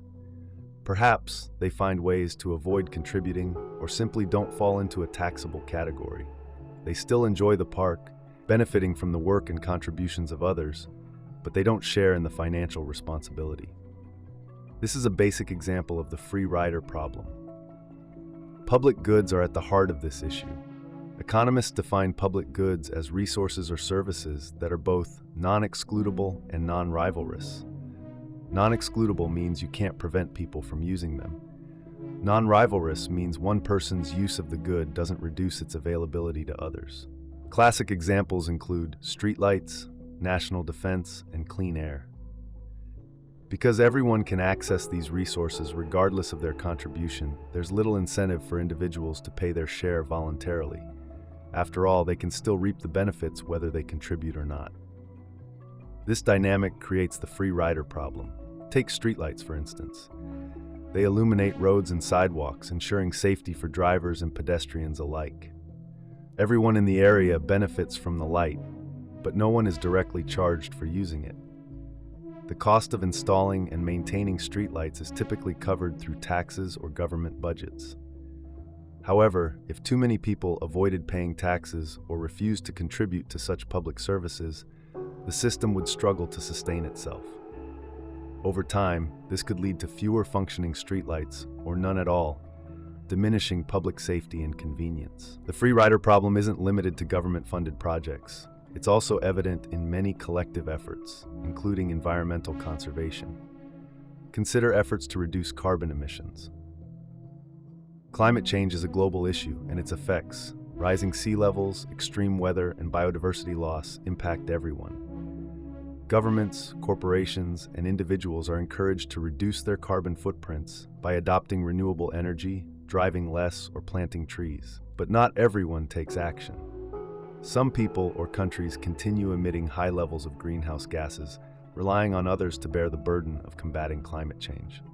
In doing so, they benefit from cleaner air and a healthier planet without contributing to the collective effort. Another example can be found in the workplace. Imagine a team assigned to complete a project. Each member is expected to contribute equally, but one person does the bare minimum or avoids participating altogether. The rest of the team works harder to cover for the free rider, ensuring the project's success. The free rider still enjoys the recognition, rewards, or satisfaction that come with completing the project, even though they didn't contribute their fair share. This can lead to resentment among team members and undermine future cooperation. The fairness of benefiting without contributing is a contentious issue. On one hand, some argue that access to basic resources and public goods is a right, not a privilege. They believe everyone should have equal access, regardless of their ability or willingness to pay. This perspective emphasizes the importance of equity and collective responsibility. For instance, a person experiencing financial hardship may still need access to public transportation, even if they can't afford a ticket. Denying them this service could exacerbate their struggles and create greater inequality. On the other hand, others argue that fairness requires everyone to contribute according to their means. They contend that free riders take advantage of the system and place an unfair burden on those who do pay their share. This can lead to frustration and erode trust within a community. For example, if residents in a neighborhood notice that some households consistently avoid paying for waste collection while still using the service, they may feel resentful. Over time, this could weaken the social fabric and discourage others from contributing as well. The free rider problem becomes particularly concerning when it threatens the sustainability of public goods or services. If too many people choose not to contribute, the system can collapse. This is known as the tragedy of the commons. Imagine a shared resource, like a public fishing area. If everyone fishes responsibly, the population of fish can replenish, and the resource remains available for future use. But if too many people overfish, the population will decline, eventually depleting the resource entirely. In this scenario, individual self-interest leads to collective harm. Addressing the free rider problem requires careful consideration of incentives, accountability, and social norms. One common approach is to create systems that ensure contributions are mandatory. Taxes are a prime example. By requiring individuals to pay taxes, governments can fund public goods and services without relying on voluntary contributions. While this approach is effective, it can also spark debates about fairness, particularly if people feel their tax dollars are misused or disproportionately allocated. Another solution involves fostering a sense of community and shared responsibility. When people feel connected to a group or cause, they may be more willing to contribute voluntarily. For example, local fundraising efforts for community projects often succeed when residents feel a personal investment in the outcome. Transparency and communication can also play a role. When individuals understand how their contributions make a difference, they may be less likely to adopt a free rider mentality. Social norms and cultural values can influence the prevalence of free riders. In some cultures, contributing to the common good is seen as a moral obligation, deeply ingrained in social expectations. In others, individualism and personal gain may take precedence, making free riding more common. Understanding these dynamics can help policymakers and leaders design strategies to encourage participation and cooperation. Technology and innovation offer new tools for tackling the free rider problem. For instance, digital platforms can track and reward contributions to collective efforts. Crowdfunding platforms, for example, allow people to pool resources for a specific cause, ensuring transparency and accountability. Similarly, blockchain technology has been proposed as a way to manage shared resources more efficiently, using decentralized systems to verify and reward contributions. Despite these solutions, the free rider problem may never be fully resolved. It's a complex issue rooted in human behavior, social structures, and economic systems. However, by recognizing its impact and exploring creative approaches, societies can mitigate its effects and promote greater fairness and cooperation. The key lies in balancing individual rights and responsibilities with collective needs, fostering a culture where everyone plays a role in sustaining the resources and services they enjoy. The free rider problem challenges us to think critically about fairness, responsibility, and the common good. It reminds us that while we may benefit from shared resources, those resources depend on the contributions of others. By working together and finding innovative ways to address this issue, we can create systems that are both fair and sustainable, ensuring that public goods remain accessible for generations to come. Governments around the world face a challenging question. Should they prioritize individual privacy, or should they focus on public safety and transparency? This issue has grown more pressing with advancements in technology, as governments now have unprecedented access to personal data. If privacy laws prevent such monitoring, hackers and cybercriminals could operate unchecked, endangering critical infrastructure like power grids, financial institutions, or hospitals.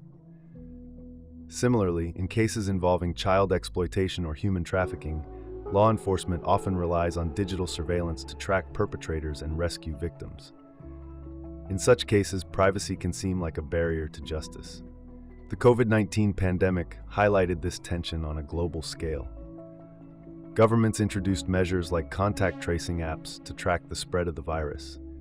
These apps required users to share their location or health data, raising concerns about how the data would be stored and who would have access to it. Some governments assured citizens that the data would be anonymized and used only for public health purposes. Others face criticism for vague or inadequate privacy protections. The debate boiled down to this: should people give up some degree of privacy to protect public health?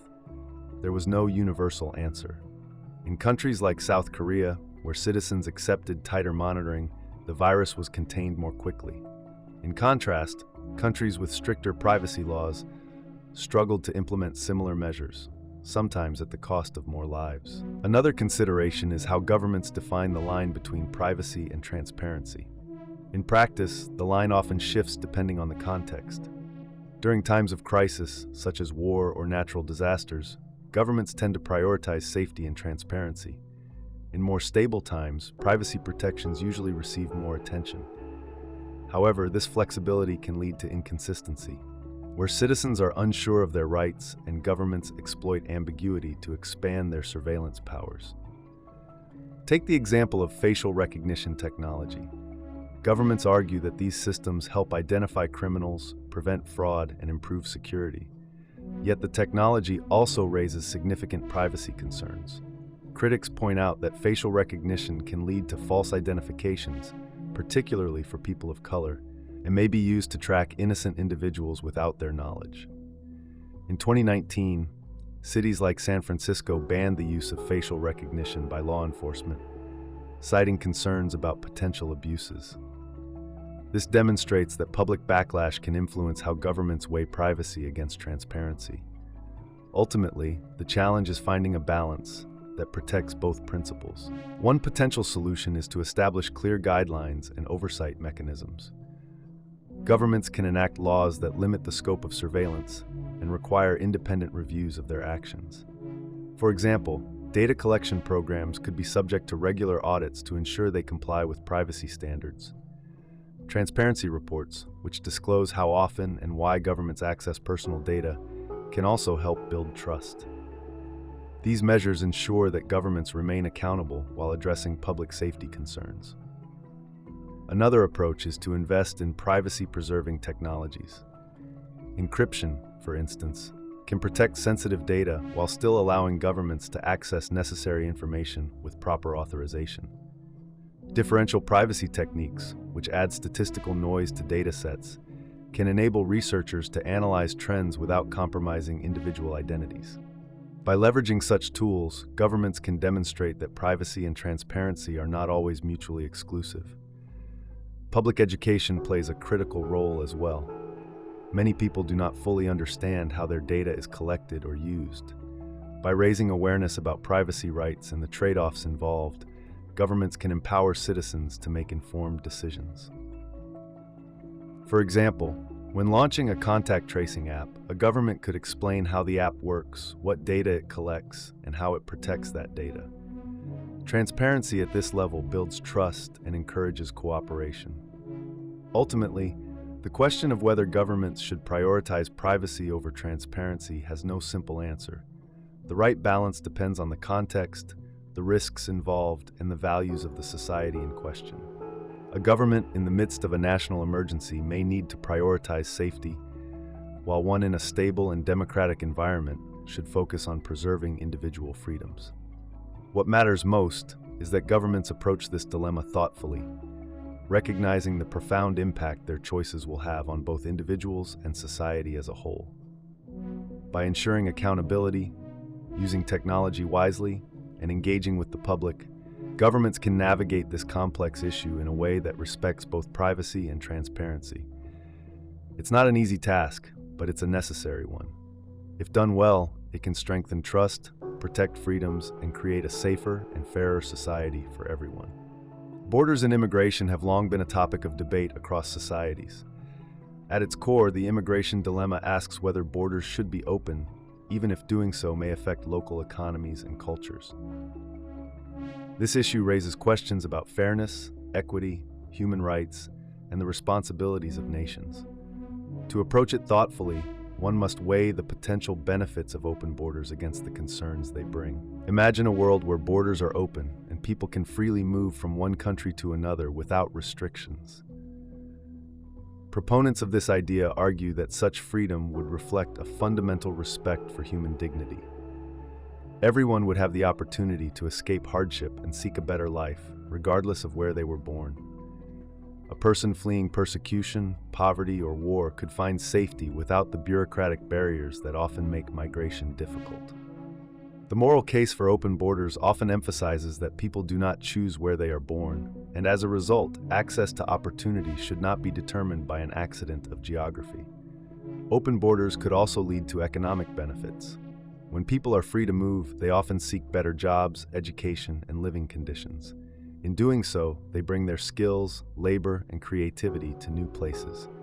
This can stimulate economic growth in regions that accept them. For instance, migrants often fill jobs that local populations may no longer want, such as agricultural work, construction, or caregiving. In countries with aging populations, immigration can address labor shortages and help sustain social welfare systems by increasing the number of workers paying into them. Historical examples, such as the industrial boom in the United States during the 19th and early 20th centuries, show how waves of immigration can lead to economic innovation and expansion. Despite these potential benefits, critics of open borders raise concerns that cannot be dismissed lightly. One common argument is that an influx of immigrants might strain local economies. Resources like housing, healthcare, and education are often limited. If large numbers of people enter a country at once, the sudden demand for these resources could outpace supply, leading to overcrowding, longer wait times, and higher costs. For example, a small town might struggle to accommodate a large number of newcomers if it lacks the infrastructure to provide adequate services. Another concern is the impact on jobs. Some fear that immigrants may take positions that local workers depend on, potentially driving down wages in certain industries. This is a particularly sensitive issue in regions where unemployment is already high. While economists often point out that immigration tends to have a neutral or positive effect on wages overall, the perception of competition for jobs can create tension and resentment among local populations. Cultural concerns also play a significant role in this dilemma. Critics worry that open borders could disrupt the social fabric of a country by introducing unfamiliar customs, languages, and traditions at a pace that makes integration difficult. Communities often take pride in their shared identity, which can include specific values, beliefs, and practices. When large groups of immigrants arrive, there may be fears that these cultural norms could be diluted or replaced. For example, some European countries have faced debates over whether immigrants should adopt local customs or whether societies should adapt to include new ones. Such debates can fuel polarization and make it harder for communities to coexist peacefully. Security is another issue often raised in discussions about open borders. Critics argue that without proper controls, it becomes harder to prevent criminal activities such as trafficking, smuggling, or terrorism. While the majority of immigrants move for legitimate reasons, a lack of oversight can make it easier for bad actors to exploit the system.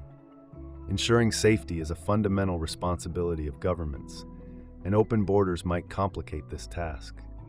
Supporters of open borders counter these concerns with solutions and perspectives aimed at addressing the underlying fears. For example, they argue that economic strain can be mitigated by thoughtful policies. Investments in infrastructure, education, and social programs can help accommodate newcomers while benefiting the entire population. Moreover, immigrants often contribute more in taxes than they receive in benefits, particularly when they are of working age and ready to join the labor force. By creating opportunities for immigrants to integrate economically, governments can reduce the perception that they are a burden. Cultural fears, while deeply felt, may also be overcome through dialogue and exposure. History shows that societies are not static. They evolve and adapt over time as they encounter new ideas, people, and practices. Immigration can enrich a culture by introducing fresh perspectives, cuisines, art, and traditions. Over time, what initially seems foreign often becomes part of the national identity. For instance, many foods, holidays, and customs now considered traditional in various countries were introduced by immigrants. Security concerns can also be addressed with effective governance. Open borders do not necessarily mean a complete lack of oversight. Systems can be put in place to ensure that people entering a country are properly vetted while still allowing for relatively free movement. For example, some regions like the European Union have implemented agreements that allow citizens of member states to travel freely while maintaining external border controls. Ultimately, the immigration dilemma forces us to consider what kind of world we want to live in. Closed borders might offer a sense of security and control, but they can also perpetuate inequality by denying opportunities to those born into less fortunate circumstances. Open borders, on the other hand, reflect an ideal of global solidarity and fairness, but come with challenges that require careful management. Perhaps the answer lies in finding a balance. Borders need not be entirely open or completely closed. Policies could be designed to maximize the benefits of migration while minimizing the risks. For example, countries could prioritize admitting refugees fleeing dire circumstances, skilled workers who can fill labor shortages, and students seeking education. At the same time, investments in integration programs, such as language classes and job training, could help newcomers adapt while ensuring that local populations feel supported. The immigration dilemma also invites us to think about the root causes of migration. People often move because of war, poverty, or lack of opportunities in their home countries. Addressing these issues at their source could reduce the need for migration while improving lives globally. International cooperation, foreign aid, and policies that promote fair trade and development might help create a world where fewer people feel compelled to leave their homes in search of a better future. In the end, the immigration dilemma is not just about borders. It is about how we see ourselves and others. Are we willing to share our resources, opportunities, and communities with those in need, or do we prioritize the well-being of our own citizens above all else? These are not easy questions, and there are no simple answers. However, by engaging in thoughtful discussion and considering the experiences of both immigrants and local populations, we can move closer to policies that reflect our values and aspirations as a global community. Should resources be distributed equally, or should effort and talent matter more? This question lies at the heart of many debates about fairness, justice, and the structure of society. On the surface, equality and meritocracy seem like opposing ideas. One focuses on leveling the playing field for everyone, while the other emphasizes rewarding individual achievements. To understand the balance between these two principles, it's important to look at their implications in real-world scenarios and consider the trade-offs that come with prioritizing one over the other. Equality means giving everyone the same share of resources, opportunities, or outcomes, regardless of their individual circumstances. It's an appealing concept because it aligns with the idea that all people are inherently valuable and deserve to be treated the same. For example, imagine a public school system where every student gets the same funding, regardless of their family's wealth or the location of their school. This approach ensures that no one is left behind because of factors beyond their control. Equality aims to reduce systemic disadvantages and promote inclusiveness, creating a foundation where everyone has a fair chance to succeed. Meritocracy, on the other hand, focuses on rewarding individuals based on their abilities, efforts, or achievements. This principle appeals to the sense of fairness tied to the idea that people should earn what they receive. For instance, in a workplace, promotions or bonuses are often based on performance. If one employee works harder and achieves more than another, it seems logical that they should receive greater rewards. Meritocracy encourages innovation, hard work, and excellence by incentivizing people to develop their talents and contribute to society. While both principles have their merits, they also come with challenges. Equality often overlooks the fact that people have different needs, abilities, and starting points in life. If everyone receives the same resources, it might not result in truly fair outcomes. Consider a classroom where every student is given the same amount of attention from the teacher. A student who struggles with a subject may need more help than one who excels. Treating them equally in terms of time and resources doesn't address the deeper inequality of their abilities or circumstances. Meritocracy, for all its focus on rewarding effort and talent, can also reinforce existing inequalities. Not everyone starts on an equal footing. A person's background, family connections, and access to education can significantly influence their ability to succeed.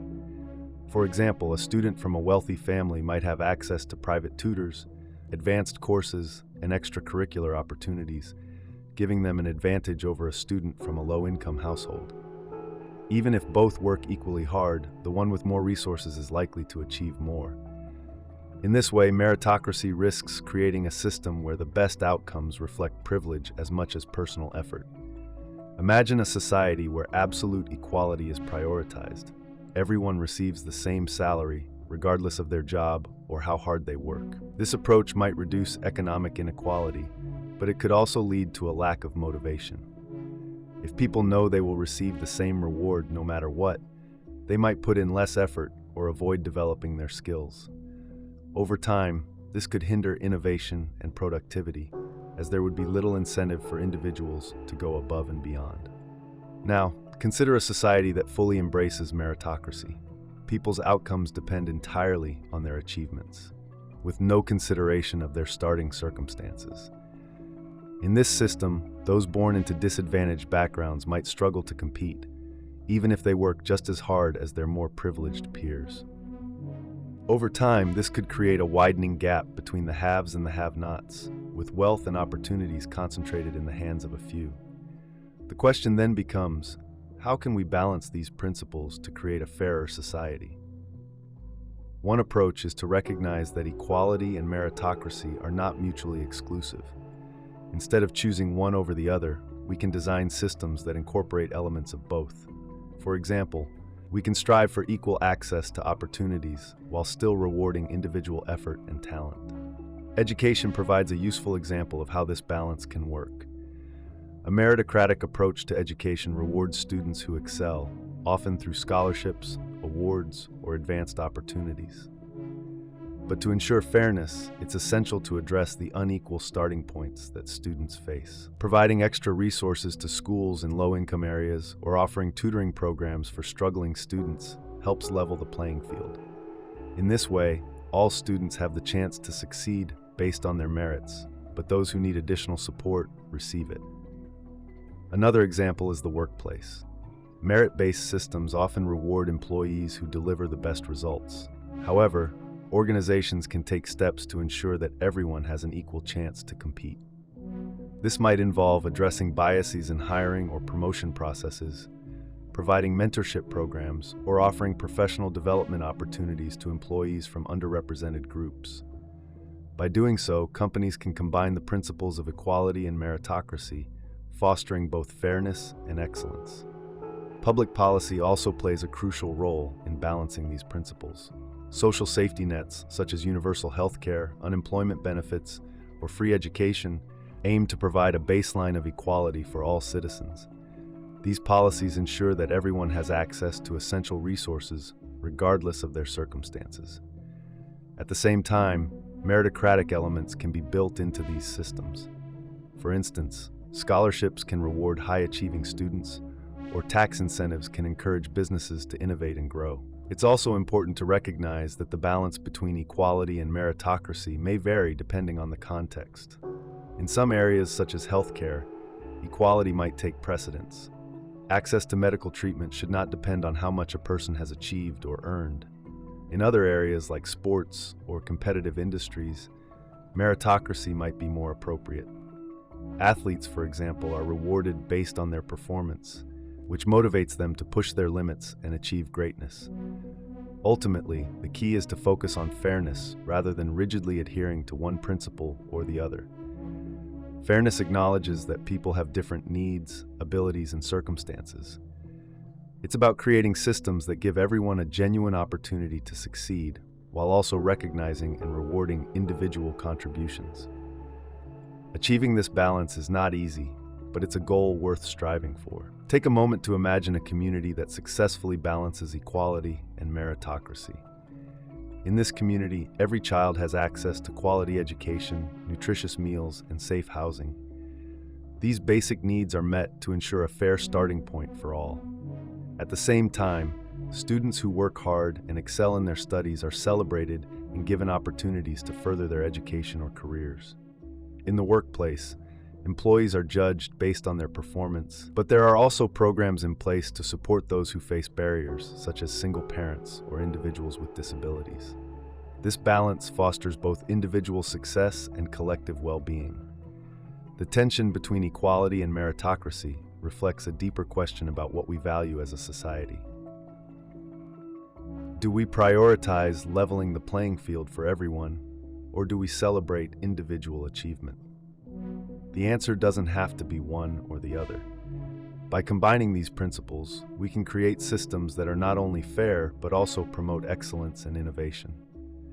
The challenge lies in finding the right balance, one that respects the dignity of every individual while encouraging them to reach their full potential.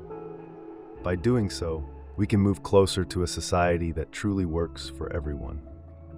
Capital punishment, often called the death penalty, raises one of the most difficult moral and ethical dilemmas in modern society. It asks whether the state has the moral right to execute someone as punishment for crimes. The question is complicated because it involves deep issues like justice, human rights, deterrence, and the possibility of error. People on both sides of the debate argue passionately, and their reasoning reflects different views about the value of life, the role of the state, and the goals of punishment. To fully consider whether capital punishment is ethical, it's essential to look at the arguments for and against it while addressing some of the broader implications. Supporters of capital punishment often argue that it delivers justice, particularly for the most heinous crimes. The idea is straightforward. Some actions are so harmful and destructive that they deserve the most severe penalty available. Murder, for instance, is often cited as a crime that justifies the death penalty. Proponents believe that taking a life is so grave that the only proportional response is for the state to take the life of the perpetrator. This perspective views capital punishment as an essential tool for maintaining moral order and reinforcing the idea that certain behaviors will not be tolerated under any circumstances. An example of this reasoning can be seen in cases of premeditated murder, where the crime is calculated and intentional. Take the case of someone who meticulously plans and carries out the killing of multiple people, showing no remorse. Supporters argue that life imprisonment is not enough for such a person. For them, the death penalty ensures that justice is served in the fullest sense, both for the victims and their families. It sends a strong message that society will not allow such crimes to go unanswered. This sense of justice is not only about punishing the offender, but also about acknowledging the value of the lives lost and providing closure to those affected. Deterrence is another argument often used to support the death penalty. Many believe that the threat of execution discourages people from committing serious crimes. The logic is simple. If people know they could lose their lives for committing certain acts, they may think twice before doing so. This reasoning assumes that the fear of death is a powerful motivator and that capital punishment serves as a warning to would-be offenders. For example, in cases of armed robbery that could escalate to murder, knowing that a death sentence might follow could, in theory, prevent the crime altogether. Critics of this argument, however, point out that evidence supporting deterrence is mixed at best. Studies comparing murder rates in places with and without the death penalty often show little difference. This raises the question of whether the death penalty truly influences behavior, or if other factors, such as social conditions and law enforcement, play a bigger role in preventing crime. Critics also argue that people who commit violent crimes often act impulsively, without considering the consequences. In such cases, the threat of execution may not enter their minds at all, making deterrence a weak justification. On the other side of the debate, opponents of capital punishment argue that it violates the fundamental right to life. They believe that no one, not even the state, has the authority to take a human life, no matter how serious the crime. This perspective is rooted in the belief that all life has intrinsic value and that killing, even in the name of justice, undermines that value. Opponents also point out that the death penalty is irreversible. Mistakes can and do happen, and the execution of an innocent person is an injustice that can never be undone. history provides several tragic examples of wrongful executions. One well-known case is that of Timothy Evans, a man executed in the United Kingdom in 1950 for the murder of his wife and child. Years later, evidence emerged proving his innocence, and the real killer was identified. Cases like this highlight the fallibility of the legal system and the risk of making an irreversible error. For opponents, this risk alone is enough to argue against the death penalty. They believe that life imprisonment is a better alternative because it allows for the possibility of correcting mistakes. There is also the issue of fairness. Critics argue that the death penalty is often applied in a way that reflects societal biases rather than justice. Studies show that race, socioeconomic status, and geography can all influence who receives a death sentence. For example, in the United States, people of color are disproportionately represented on death row, and crimes involving white victims are more likely to result in a death sentence. This disparity suggests that capital punishment is not applied equally, which undermines its credibility as a fair and just practice. Another argument against the death penalty is that it does not achieve its intended goals. If the aim of punishment is rehabilitation, the death penalty obviously fails in this regard. Execution offers no opportunity for the offender to reflect on their actions, make amends, or change. Life imprisonment, on the other hand, provides a chance, however slim, for personal growth and redemption. Some might argue that this is irrelevant in cases where the crime is unforgivable, but others see the possibility of rehabilitation as a reflection of a society's values. A system that allows for second chances, even for the worst offenders, may be seen as more humane and morally grounded. From a practical standpoint, opponents also point to the high cost of capital punishment. Many people assume that executing someone is cheaper than keeping them in prison for life, but studies consistently show the opposite. The legal process for death penalty cases is lengthy and complex, involving numerous appeals which drive up costs. For example, in states like California, the cost of maintaining the death penalty system far exceeds the cost of life imprisonment. Critics argue that these resources could be better spent on crime prevention, education, and support for victims' families. The broader implications of capital punishment also deserve attention. By endorsing the death penalty, a society sends a message about its values and priorities. Supporters might argue that it shows a commitment to justice and accountability. Opponents, however, believe it sends a contradictory message, that killing is wrong, except when the state does it. This inconsistency can erode public trust in the justice system and reinforce a culture of violence rather than reducing it. For societies striving to uphold human rights and the dignity of life, the death penalty can be seen as a step backward. Ultimately, the question of whether capital punishment is ethical does not have a simple answer. It depends on how one weighs the competing values of justice, deterrence, fairness, and the sanctity of life. For some, the moral outrage of certain crimes demands the ultimate punishment. For others, the risks, costs, and moral contradictions make the death penalty unacceptable. What's clear is that this dilemma forces societies to confront some of their deepest beliefs about morality, justice, and what it means to be humane. Capital punishment remains one of the most controversial issues in modern ethics. It challenges us to think about how we balance retribution and mercy, justice and fairness, and individual rights versus the needs of society. Regardless of where one stands, the debate itself reflects the complexity of human values and the difficulty of making decisions in a world where absolutes are rare. Imagine that you are tasked with creating the rules of a new society. However, there's a catch. You have no idea who you will be in this society. You don't know your gender, race, wealth, health, or even your abilities. This is the concept behind the veil of ignorance, an idea proposed by the philosopher John Rawls. The purpose of this thought experiment is to remove personal bias and self-interest so that the rules you create are fair for everyone, no matter their position in life. By stepping into this imaginary space, you must think about what kind of society would be just and equitable for all.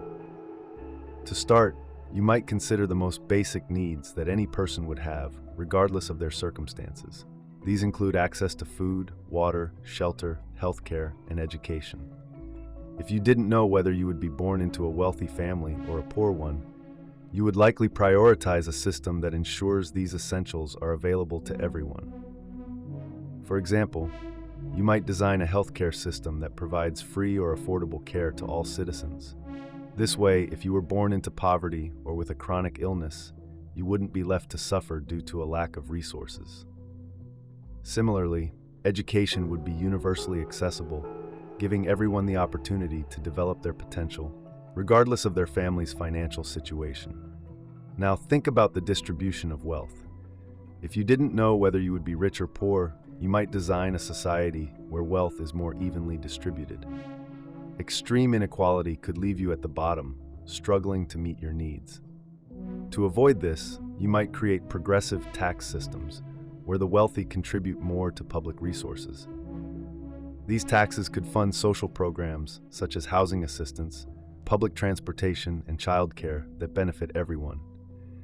You might also ensure that there is a minimum wage or universal basic income to prevent anyone from falling below a certain standard of living. These measures would create a safety net, ensuring that even the least fortunate members of society have a chance to live with dignity. Justice and fairness would also be critical under the veil of ignorance. You wouldn't want to live in a society where you could be unfairly treated because of your race, gender, or other characteristics. To address this, you might create laws that protect people from discrimination and ensure equal opportunities. For instance, you might establish strict anti-discrimination policies in employment, housing, and education. These policies would help level the playing field so that everyone has a fair shot at success, no matter their background. You might also implement mechanisms to correct historical injustices, such as affirmative action programs or reparations, to address systemic inequalities. Another important consideration is freedom. You wouldn't want to live in a society where your rights were restricted without good reason. This might lead you to design a system that protects individual freedoms, such as freedom of speech, religion, and assembly. These freedoms would allow people to express themselves, practice their beliefs, and advocate for change. However, freedom would need to be balanced with the rights and safety of others. For example, you might create laws that prevent hate speech or violence, ensuring that freedom doesn't come at the expense of others' well-being. Think about the rule of law. If you didn't know your place in society, you would want laws to apply equally to everyone. This means no one would be above the law, regardless of their wealth or status. To ensure this, you might design a transparent and impartial legal system. Judges and law enforcement would be held accountable, and everyone would have access to legal representation. This way, if you found yourself accused of a crime, you would be treated fairly and have a chance to defend yourself. Environmental considerations would also come into play. Under the veil of ignorance, you wouldn't know what kind of world you would inherit. You might end up in a community plagued by pollution or facing the effects of climate change. To avoid this, you might establish strong environmental protections and invest in sustainable practices. For example, you could create policies that promote renewable energy, reduce waste, and protect natural resources. By prioritizing the health of the planet, you would ensure that future generations can thrive no matter where they are born.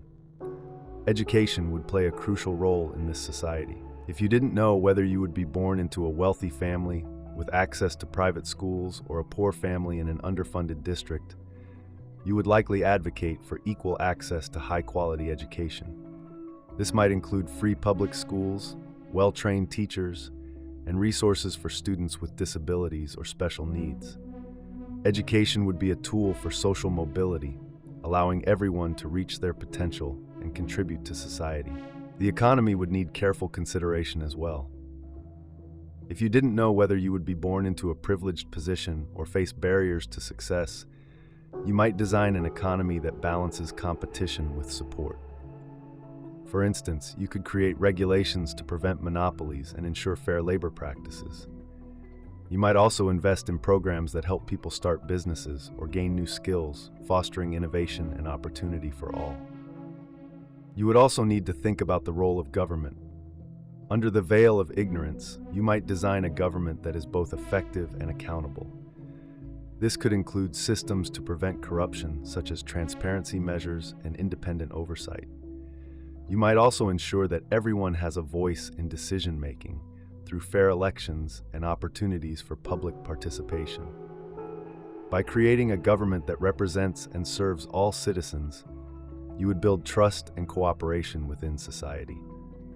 Finally, consider the social fabric of this society.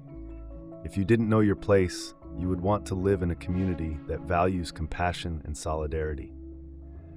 This might lead you to design programs that promote social cohesion, such as community centers, cultural events, and volunteer opportunities. These initiatives would help people connect with one another and build a sense of belonging, regardless of their differences. The veil of ignorance forces you to think beyond your own perspective and consider what is fair for everyone. It's not an easy task, as it requires balancing competing values and priorities. However, by focusing on the principles of equality, justice, and compassion, you can create a society that offers opportunities and dignity to all its members. In this imagined world, no one is left behind, and everyone has the chance to thrive. While the veil of ignorance is a thought experiment, its lessons can inspire real-world efforts to build a more just and equitable society. The allocation of scarce resources, especially in areas like healthcare, poses one of the most difficult moral and practical dilemmas societies face. It is a question that touches on fairness, equity, and human dignity. Decisions in this realm must weigh competing needs, ethical principles, and the finite nature of resources like time, money, equipment, and skilled personnel. When these resources are insufficient to meet demand, determining how they should be distributed requires careful thought, guided by principles that reflect societal values. Imagine a hospital in a crisis, overwhelmed by patients during a pandemic. Doctors and nurses are working tirelessly, but there are not enough ventilators for everyone who needs one. Who gets access to this life-saving equipment? Is it first come, first served? Should younger patients have priority because they have more life ahead of them? Should health workers be prioritized because they are needed to care for others? These questions illustrate the complexity of the allocation dilemma. One approach to solving this problem is to prioritize based on need. The idea is simple. Those who are sickest and most in danger should receive resources first. This approach aligns with the principle of saving lives, which is often the main goal of healthcare systems. If someone is critically ill and immediate intervention could save their life, it makes sense to prioritize them over someone whose condition is stable and less urgent. However, this approach has its limits. Resources spent on a single critically ill patient might save several less critical patients if used differently. For example, allocating an ICU bed to someone with low chances of survival might mean denying it to others who have higher chances of recovery. Another method focuses on maximizing benefits. This involves considering not just the number of lives saved, but also the quality and length of life that those resources can provide. This approach often uses tools like quality-adjusted life years, QALYs, or disability-adjusted life years, DALYs, to evaluate the outcomes of different decisions. For instance, a hospital might prioritize a younger patient over an older one, assuming the younger patient has more years of life left to live. It might also prioritize a patient with fewer chronic conditions, assuming they are likely to recover more fully. While this method aims to make the most of limited resources, it raises ethical concerns about ageism, ableism, and whether it is fair to assign greater value to certain lives over others. Some argue for prioritizing based on societal contribution. This could mean giving preference to frontline healthcare workers, essential personnel, or others whose roles are critical during a crisis. For example, during the COVID-19 pandemic, many countries prioritized vaccines for healthcare workers and elderly people in care facilities. The reasoning was clear. Protecting healthcare workers ensured that the healthcare system could function, while vaccinating the elderly reduced the number of deaths. But this approach, too, can be controversial. It requires deciding whose contributions to society are more valuable, which can be deeply subjective and context-dependent. Equity is another important principle in resource allocation. This means ensuring that resources are distributed fairly, regardless of a person's background, wealth, or social status. For example, in a publicly funded healthcare system, treatments should not only be available to those who can pay, but also to those who cannot. Equity also involves addressing systemic inequalities that affect access to healthcare. People from marginalized communities often face greater health risks due to factors like poverty, lack of access to education, or discrimination. Allocating resources with an eye toward equity might mean prioritizing these groups to reduce disparities. For instance, outreach programs that provide vaccines or preventive care to underserved areas are examples of equity-driven allocation. Yet equity itself can be interpreted in different ways. Some view it as treating everyone the same, regardless of their circumstances. Others argue that equity requires taking individual circumstances into account, such as socioeconomic status or historical disadvantages. This difference in interpretation can lead to disagreements about how best to apply the principle in practice. Another layer of complexity comes from the practical realities of decision-making. In theory, decisions about allocating resources should always be based on objective criteria. In practice, these decisions are often made under pressure, with incomplete information and limited time. Biases, emotions, and societal pressures can all influence outcomes. For example, during a natural disaster, hospitals might prioritize local residents over out-of-town visitors, not because it is ethically justifiable, but because of community pressures or logistical challenges. Similarly, public outcry can sometimes push policymakers to allocate resources in ways that prioritize visibility over fairness. For instance, a high-profile campaign might lead to increased funding for a particular disease, even if other diseases affect more people or cause greater harm. Public engagement and transparency can help address these challenges. Decisions about allocating resources should reflect the values and priorities of the community they serve. This requires open dialogue between policymakers, healthcare professionals, and the public. For example, a community might decide that fairness means equal access to healthcare for all, even if that approach does not maximize overall benefits. Or it might prioritize certain groups such as children or vulnerable populations based on shared values. Transparency is also critical. People are more likely to accept difficult decisions when they understand how and why those decisions were made. For instance, during the COVID-19 pandemic, many governments published guidelines explaining how vaccines or ICU beds would be allocated, which helped build trust and reduce confusion. In some cases, innovative solutions can ease the allocation dilemma. For example, investing in preventive care can reduce the demand for more intensive treatments later. During flu seasons, widespread vaccination campaigns can prevent hospital overcrowding, leaving more resources available for emergencies. Similarly, leveraging technology to streamline logistics or predict resource shortages can make allocation more efficient. For instance, AI-based models can help hospitals anticipate patient needs and allocate staff or equipment accordingly. While these approaches cannot eliminate the problem of scarcity, they can help mitigate its impact. The allocation of healthcare resources also raises broader philosophical questions. What does it mean to value a human life? Should the allocation of resources prioritize individual rights, such as the right to equal access, or collective goals, like maximizing societal well-being? Is it fair to consider factors like age, health status, or social contribution when making decisions? These questions do not have easy answers, but grappling with them is essential for creating policies that align with societal values. Ultimately, the allocation dilemma highlights the tension between competing principles: fairness, efficiency, equity, and utility. It requires balancing the needs of individuals with the needs of society, as well as short-term demands with long-term goals. While there is no one-size-fits-all solution, the process of making these decisions can be guided by a commitment to fairness, transparency, and the greater good. By considering diverse perspectives and engaging in open dialogue, societies can navigate these difficult choices with compassion and integrity. Having more choices seems like a good thing at first glance. We like the idea of options. They give us freedom and control over our lives. If you walk into a store and see 20 different kinds of toothpaste, It feels empowering to pick the one that suits your needs. But the paradox of choice suggests that having too many options can make life harder, not easier. This idea, explored in depth by psychologist Barry Schwartz, challenges the belief that more choices automatically lead to greater satisfaction. Imagine you're at a coffee shop and the menu is simple.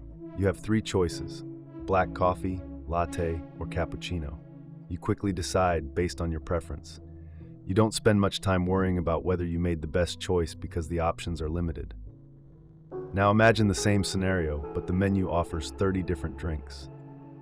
There are iced versions, extra syrups, different milk options, and a variety of sizes.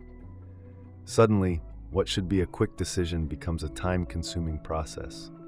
You weigh the pros and cons of each choice, wondering which drink will make you happiest. When you finally order, you might still second-guess yourself. Did you pick the right one? Could the other drink have been better? The sheer number of choices makes a simple act unnecessarily complicated. The paradox of choice reveals itself most clearly in situations where the stakes feel high. Think about buying a new car. Decades ago, there were fewer models, and the differences between them were more straightforward. You chose based on price, reliability, and maybe color. Today, the variety is overwhelming. You have different brands, features, financing options, and even fuel types. Do you go electric or stick with gas? Should you prioritize safety features, entertainment systems, or fuel efficiency? Each decision feels significant, and you worry that making the wrong choice could have lasting consequences. The more time you spend analyzing your options, the more anxiety you feel. Research shows that too many choices can lead to decision paralysis. When faced with an overwhelming number of options, people sometimes choose nothing at all. In one study, researchers set up a display of jams at a grocery store. On some days, they offered 6 flavors to taste. On other days, they offered 24. Shoppers were more likely to stop and look at the larger display, but they were far less likely to buy any jam. The smaller selection led to more purchases. This happens because having too many options makes it harder to decide. People feel overwhelmed and avoid committing to any choice. Even when people do make a decision, having too many options can lead to less satisfaction. This happens because of 2 psychological effects: opportunity cost and regret. Opportunity cost is the feeling that by choosing one option, you are giving up something else. The more options there are, the more potential opportunities you feel you're missing. Regret comes into play when you second-guess your choice. With so many alternatives available, it's easy to imagine that another option might have been better. This leads to a phenomenon called maximizing. Maximizers try to make the absolute best choice. They compare every option, analyze every detail, and often end up feeling less happy with their decisions. In contrast, satisficers look for options that are good enough. They set clear criteria and choose the first option that meets their needs. Satisficers tend to feel more content because they don't dwell on what they might have missed. Consider the experience of choosing a streaming service. If you subscribe to 1 or 2, you might feel satisfied with the shows and movies available. But as more services emerge, offering exclusive content, the decision becomes harder. Do you stick with your current subscriptions or switch to another service to access new shows? The more choices you have, the more you worry about missing out. This fear of missing out, or FOMO, is another downside of too many options. Instead of enjoying what you have, you focus on what you might be missing. This constant comparison makes it harder to feel satisfied. The paradox of choice doesn't just apply to consumer decisions. It also affects major life choices. For example, consider the process of choosing a career. In the past, people often followed in their parents' footsteps or pursued a trade. Today, the options feel endless. You can work in tech, healthcare, education, the arts, or any number of fields. Within each field, there are countless specialties. While having options is liberating, it also creates pressure. You feel like you must find the perfect career, one that aligns with your passions, skills, and values. The more options you consider, the harder it becomes to commit to any single path. Dating is another area where too many choices can backfire. Online dating apps give people access to thousands of potential partners. On the surface, this seems like a great way to find someone compatible. But in practice, the abundance of options can lead to dissatisfaction. People become picky, always looking for someone slightly better. They might avoid committing to a relationship because they fear settling when there could be a better match out there.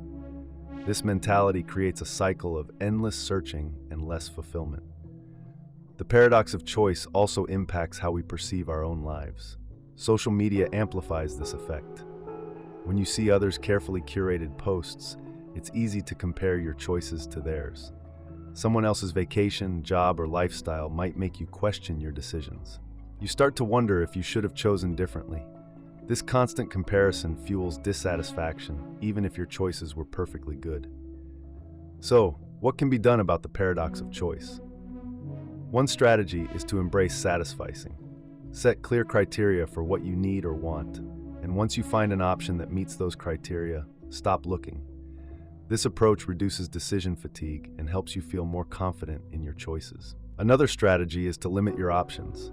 Instead of trying to evaluate every possibility, narrow your focus to a few good ones. This can make decision-making faster and less stressful. It also helps to shift your mindset. Instead of aiming for perfection, aim for contentment. Understand that no choice will ever be perfect because every option involves trade-offs. Accepting this reality can make it easier to commit to decisions and feel satisfied with them. Gratitude plays a role here too. Focusing on what you have rather than what you lack can improve your overall happiness. Finally, consider the role of values. When you align your choices with your core values, you're more likely to feel fulfilled. If you value simplicity, you might intentionally reduce the number of choices in your life. If you value relationships, you might prioritize spending time with loved ones over pursuing material options. By grounding your decisions in your values, you can cut through the noise of endless choices and focus on what truly matters. The paradox of choice is a modern challenge. It reflects the abundance and freedom of today's world, but it also highlights the psychological costs of too many options. While choice gives us control, it also comes with responsibility. Learning to navigate this paradox can lead to greater satisfaction and a more fulfilling life. Instead of chasing the perfect option, we can learn to appreciate the good options we already have. What defines who we are? This question seems simple, but it opens a door to complex discussions. When you think about your own identity, you might first consider your body. After all, you live in it every day. Others recognize you by how you look, your voice, or even how you move. But does your body truly define you? This question becomes complicated when you think about changes that happen over time. You don't look the same as you did when you were a child. Your cells regenerate. Scars or injuries can alter your appearance. If your body changes, but you still feel like yourself, can your body alone truly be the foundation of your identity? Consider someone who loses a limb or undergoes a major physical transformation. They remain themselves despite the physical change. This suggests that identity isn't tied exclusively to the body. Some argue that memories are a stronger candidate for defining who we are. Memories are deeply personal. They connect your past to your present. The experiences you've had shape your decisions, your relationships, and how you see the world. If you lose memories, it can feel like you've lost a part of yourself. For example, consider someone suffering from amnesia. They might forget significant parts of their life, like their name or their loved ones, which can disrupt their sense of identity. Even so, their personality might stay intact, suggesting there's more to who they are than just their memories. Another example is how people reflect on their own past. You might look back at choices you made years ago and feel that you're a completely different person now. Maybe you've grown or learned new things. Does this mean your identity changes as your memories evolve? If so, is there anything stable about who you are? This leads to another perspective, the soul.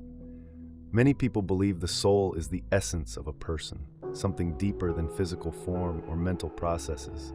The soul is often seen as timeless and unchanging. It represents the core of who you are, regardless of your body or memories. But the soul is an abstract concept. Unlike the body or memories, you can't see or measure it. For those who believe in souls, it's often tied to spirituality or faith. For others, the idea of a soul might feel unnecessary or unscientific. Yet the concept persists because it offers a way to explain aspects of identity that don't fit neatly into physical or mental categories. To understand these perspectives more clearly, imagine a scenario. Suppose there's a machine that can perfectly copy you. This machine creates a new body identical to yours and transfers all your memories into it. The new version of you wakes up, thinking and feeling like you. Meanwhile, the original you remains unchanged. Which one is the real you? If identity comes from the body, the original would seem to have a stronger claim to being you. If it comes from memories, the copy might feel equally valid. If it's the soul, then perhaps neither the original nor the copy can truly capture who you are unless the soul moves with one of them. Another example involves time travel. Imagine you travel back in time and meet your younger self. You share the same body, at least in its earlier form, and some of the same memories, but the older version of you knows things that the younger version doesn't. Are you still the same person? This thought experiment highlights how identity isn't a straightforward concept. It depends on how you define it, and each definition has limitations. When philosophers examine personal identity, they often look for a persistent self, something that stays the same through all the changes you experience. If you lose memories, or if your body changes, there must be something else that grounds your sense of self. Some suggest it's your consciousness, your ability to think and feel in the present moment. Consciousness links your past experiences to your present and influences your future. This idea seems appealing because it avoids tying identity to something that can change or be destroyed. But it also raises questions. If your consciousness fades, like in a coma, does your identity disappear? If it returns, does your identity come back, or is it something new? Let's consider identity from a different angle. Relationships play a huge role in how you see yourself. You're a friend, a sibling, a parent, or a partner. These roles shape your actions and priorities. Even if you don't consciously think about them, they influence your sense of self. But relationships are external. They depend on other people. If those connections break or change, does your identity shift with them? For example, imagine someone who moves to a new country where they don't know anyone. They might feel like they've lost part of who they are, but over time, they form new connections and build a new sense of self. This shows how identity can be fluid and adaptable. Culture also influences identity. The language you speak, the traditions you follow, and the values you hold often come from the society around you. These aspects can feel deeply personal, yet they're shared with others. If someone moves to a completely different culture, they might feel a sense of disconnection or even confusion about who they are. Over time, they might blend aspects of both cultures into a new version of themselves. This demonstrates how identity is not just an internal experience, but also a social one. When you put all these perspectives together, it becomes clear that identity is complex. It's not just one thing. Your body, memories, relationships, and culture all play a role, but none of them seem to define you completely. Even the idea of a soul, while meaningful to many, doesn't provide a clear answer. Instead, identity might be best understood as a combination of all these factors. It's dynamic and layered, changing over time but grounded in something that feels uniquely yours. To make sense of this, it's helpful to think about identity as a story. You're the author, but the story isn't written in isolation. It's shaped by your body, your memories, your relationships, and the world around you. You're constantly revising and adding to it. Some chapters are painful, others are joyful. Some might feel disconnected from the rest, but together they form a narrative that makes you who you are. This doesn't mean the story is fixed. It evolves as you grow, learn, and experience new things. But at its core, it's still your story. In the end, the question of what defines personal identity might not have a single answer. It's a puzzle with many pieces, and those pieces might look different for each person. What matters is how you put them together. Whether you see yourself through your body, your memories, your soul, or something else entirely, your identity is ultimately what you make of it. It's both a mystery and a masterpiece, shaped by the choices you make and the life you live. Friendship is one of the most valued relationships in human life. It provides support, comfort, and a sense of belonging. However, Friendships can also create situations where loyalty to a friend comes into conflict with ethical principles. The friendship dilemma asks whether we should prioritize loyalty to a friend, even when doing so would mean compromising our ethical standards. This is a challenging question, one that demands a closer look at the nature of friendship, ethics, and the decisions we face in such situations. Imagine a scenario where your best friend confides in you about an unethical act they have committed. Let's say they embezzled money from their workplace. They justify their actions by explaining that they were in dire financial need and had no other options. They beg you not to tell anyone, emphasizing that your loyalty as a friend should keep their secret safe. Here, you are faced with two conflicting forces: the bond of loyalty you feel toward your friend and the ethical responsibility you have to ensure accountability and justice. Loyalty in friendship is often seen as one of its defining traits. Friends are expected to stand by each other, especially in times of need. This expectation is grounded in the idea that a friend is someone you can trust completely, someone who will have your back no matter the circumstances. Loyalty builds trust, and trust strengthens the relationship. If loyalty were to disappear, the very foundation of friendship would weaken. On the other hand, ethical principles serve as the moral compass that guides our behavior. They help us distinguish right from wrong, and they form the basis for a just and functional society. Compromising on ethics, even for a close friend, can have consequences not just for the immediate situation, but also for your own sense of integrity. It can also harm others indirectly. For instance, if you protect your friend by keeping their wrongdoing a secret, you might be enabling them to continue harmful behavior, possibly at the expense of others. Balancing these two forces is incredibly difficult. Human relationships are complex, and real-life dilemmas rarely offer a simple answer. In some situations, loyalty might seem to outweigh ethical principles, while in others, ethics must take precedence. The answer often depends on the specifics of the situation and the values that the individual holds dear. Let's consider another example. Imagine you are part of a small community where everyone knows each other. A close friend of yours accidentally damages public property, but chooses to remain silent about it to avoid embarrassment or financial repercussions. You know it was an accident, and the harm wasn't intentional.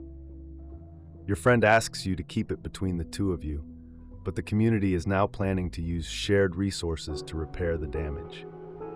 Do you remain loyal to your friend, or do you speak up to prevent the community from unfairly bearing the cost? In such a case, loyalty to your friend might feel justified because their actions were unintentional, and exposing them could harm their reputation or cause unnecessary stress. However, remaining silent would mean that others bear the cost of your friend's mistake. While loyalty might protect your friend in the short term, it could also create long-term resentment if the truth comes out later. This is an example of how prioritizing loyalty can sometimes backfire. Even in a relationship where trust is paramount, ethical principles, when applied consistently, can help avoid such complications. They provide a framework for fairness and accountability, ensuring that everyone takes responsibility for their actions. However, applying ethical principles without compassion can make us appear rigid or unkind. In the example of the damaged property, a possible solution might be to encourage your friend to come forward and explain the situation. This way, you uphold ethical principles while also supporting your friend in making the right choice. The friendship dilemma also raises deeper questions about the nature of ethics. Are ethical principles universal, or do they depend on the context? For example, some might argue that loyalty to a friend is an ethical principle in itself, one that deserves just as much respect as honesty or justice. From this perspective, prioritizing loyalty doesn't mean abandoning ethics, but rather choosing one ethical value over another. Others, however, may believe that certain principles, such as honesty or fairness, must always take precedence, even if it means betraying a friend's trust. Cultural differences can also influence how people view the friendship dilemma. In some cultures, loyalty to close friends and family is considered a primary virtue, sometimes even outweighing broader ethical concerns. In other cultures, individual responsibility and adherence to universal ethical principles are emphasized more strongly. These cultural perspectives shape how people navigate dilemmas like this and what they consider to be the right choice. Another important factor is the potential for harm. When deciding between loyalty and ethics, it's crucial to consider who will be affected by your decision and to what extent. If prioritizing loyalty causes significant harm to others, it may be harder to justify. On the other hand, if breaking loyalty only causes minor harm to your friend while preventing a larger injustice, prioritizing ethics might seem more reasonable. This consideration of harm helps to ground the dilemma in practical terms, making it easier to weigh the consequences of each choice. The friendship dilemma is not just an abstract philosophical question. It plays out in everyday life, often in subtle ways. Think about situations where friends ask for small favors that might go against your principles, like covering for them when they're late to work or pretending you don't know about something they did. While these may seem minor, they reflect the same fundamental conflict between loyalty and ethics. Each time you face such a decision, you are practicing how to navigate larger dilemmas when they arise. Ultimately, there is no one-size-fits-all answer to the friendship dilemma. Each situation is unique, and the right choice often depends on the specific circumstances, the values involved, and the relationships at stake. However, what is clear is that both loyalty and ethics are essential aspects of human life. Striking a balance between the two is not easy, but it is necessary for maintaining both strong relationships and a sense of integrity. One way to approach this balance is through open communication and mutual respect. If you value both your friend and your ethical principles, try to involve your friend in finding a solution that respects both. Encourage them to take responsibility for their actions while reassuring them of your support. This approach not only upholds your principles, but also strengthens the bond of trust between you. In the end, the friendship dilemma challenges us to think deeply about what we value most and why. It forces us to confront difficult choices and accept that there are no perfect answers. However, by reflecting on these dilemmas and learning from them, we grow as individuals and deepen our understanding of what it means to be a friend, an ethical person, and a member of a community. Imagine living forever. At first, the idea of eternal life seems appealing. You could watch the world change and evolve, experience countless new things, and never have to face the fear of death. People often think about immortality as a dream come true, a way to escape the ultimate unknown. But when you begin to break it down, the question becomes more complicated. Would living forever truly bring fulfillment, or would it lead to despair over time? To understand this dilemma, let's start with the potential for fulfillment. With an unlimited lifespan, you would have the time to do everything you've ever wanted. You could learn every skill, visit every country, and read every book. There would be no rush, no pressure to achieve everything before an unseen deadline. Relationships, too, might deepen as you spend decades or centuries with loved ones, understanding them in ways that shorter lifespans rarely allow. You could watch your children grow, see their children thrive, and witness your family's legacy stretch into the future. Eternal life could also offer a sense of control. For many, death feels like the ultimate loss of agency. It looms in the background, a reminder that no matter how much we achieve, everything ends. If you lived forever, that shadow would lift. You could take risks without the fear of losing your one and only life. You might feel freer to explore, create, and even fail, knowing you have infinite time to recover. For people who fear death, immortality might seem like the ultimate safety net. But would the ability to do everything make life more meaningful, or would it strip life of its meaning altogether? Fulfillment often comes from the urgency of limited time. We treasure moments because they are fleeting. A sunset is beautiful because it fades, and achievements feel satisfying because they require effort within a finite span. If you could experience 1,000,000 sunsets, would each one feel less special?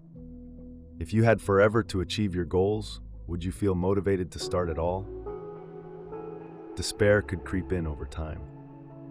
The first few centuries might be exciting, filled with new discoveries and adventures, but after a while, the endless repetition of life could feel overwhelming. You might grow tired of the same cycles, watching empires rise and fall, seeing trends come and go, and witnessing the same patterns of human behavior repeat. Immortality might lead to boredom, a sense that nothing is truly novel anymore. Imagine living so long that you've seen every possible variation of human life. Would you feel inspired to keep going? Relationships could also become a source of pain. While you remain unchanging, the people you love would not. Unless they, too, were immortal, you would outlive everyone you care about. Watching friends and family grow old and die could take a toll on your emotional well-being. You might hesitate to form new bonds, knowing that every connection would eventually end in loss. Over centuries, this isolation could make life feel unbearably lonely. Another challenge is the question of purpose. Many people find meaning in striving to make a difference within their limited lifespan. The awareness of death pushes us to focus on what matters and prioritize our time. Without that constraint, it might be harder to find a reason to act. If you knew you had forever to make an impact, would you still feel the same urgency to contribute? Or would life start to feel like an endless loop where nothing truly matters because you always have more time? There's also the issue of societal impact. If immortality were available to only a few, it could create a world divided between those who live forever and those who do not. The immortal might accumulate wealth and power over centuries, leaving the rest of humanity at a disadvantage. This imbalance could lead to resentment, conflict, and even violence.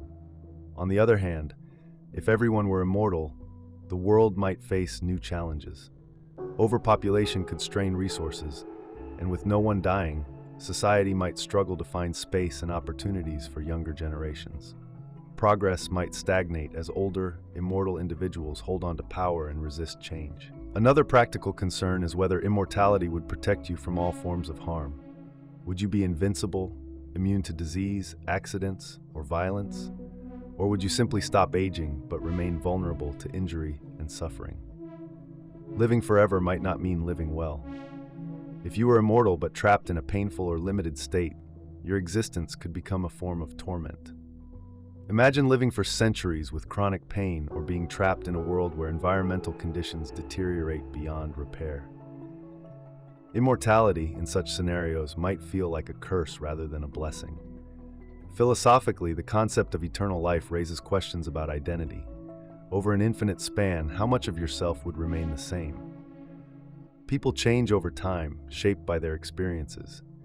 If you lived forever, would you still feel like the same person after 1,000 years?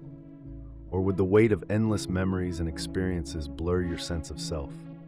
Some philosophers argue that personal identity is tied to continuity and change. If you evolve endlessly, does that continuity break down? It's also worth considering the existential side of the dilemma. Death, for all its fear and mystery, gives life a sense of narrative. It's the final chapter that ties the story together. Without it, life might feel like a book without an ending, an endless series of pages with no resolution. Some might find comfort in this open-endedness, but others could struggle with the lack of closure. In religious or spiritual contexts, the question of eternal life often takes on a different meaning. Many belief systems promise an afterlife as a form of immortality, often tied to moral or spiritual growth. For believers, eternal life is less about living forever on earth and more about transcending to a higher state of existence. But even within these frameworks, questions remain. Would eternal bliss in an afterlife feel fulfilling? Or would the absence of struggle and contrast make it feel empty? Can eternal happiness exist without the challenges and hardships that give happiness its depth? Ultimately, whether immortality brings fulfillment or despair depends on how you view life's meaning. If you find purpose in growth, relationships, and experiences, eternal life might offer endless opportunities. But if you value the fleeting nature of moments and the sense of urgency that drives human ambition, immortality could feel like an endless stretch of time without direction. The answer isn't clear-cut because it depends on individual perspectives and values.